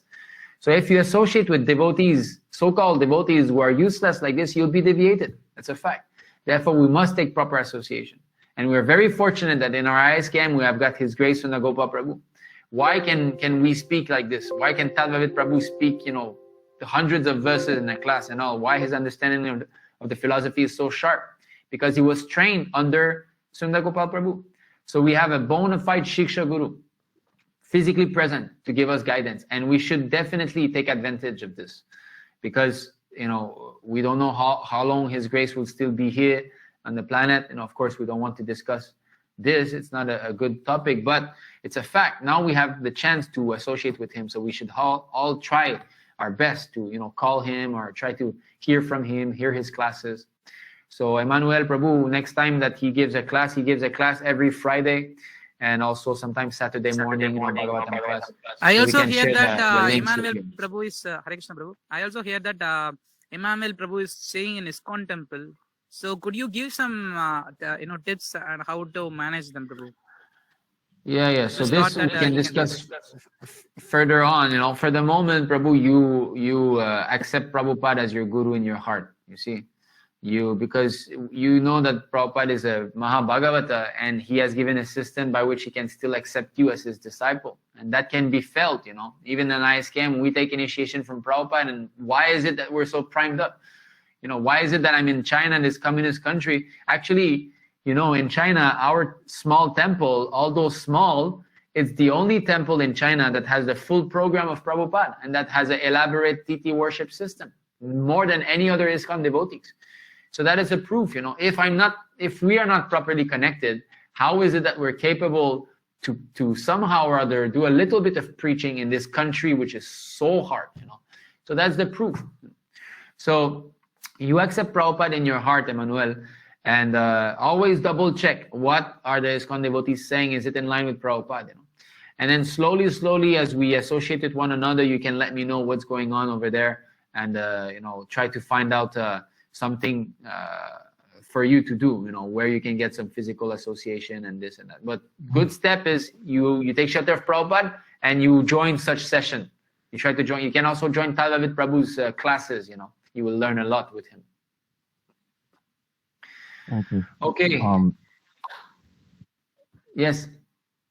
Anything else, Emmanuel Prabhu? I would say people in my position, as I have experienced, would be falling victim to the romanticism of, these devotees are under process, so you can't judge them, so they're under the purificatory process. So they'll make that. That's right.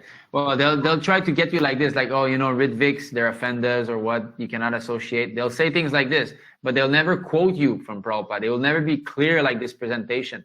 They'll try to get you with some mundane feelings, So what you have, I can see you're an intelligent man. You will understand what is right and what is wrong. So please always come back to Prabhupada. This is called Shastra Chakshu, to see through the lens of the scripture, to see through the books of Prabhupada, not to see through, oh, I've got some touchy feeling in the heart, so I think that's right. That you get cheated like that. So we have to see always through Prabhupada's books. All right. So if anything, Prabhu, we can also always associate on WhatsApp. Hare Krishna, Jai Srila Prabhupada, and all glory to Srila Prabhupada. Srila Prabhupada ki Hare jai. Hare. Thank you so much for your devotion, Prabhupada. Hare Krishna, Jai Srila Prabhupada. Bless you. Hare Hare. Hare Bol.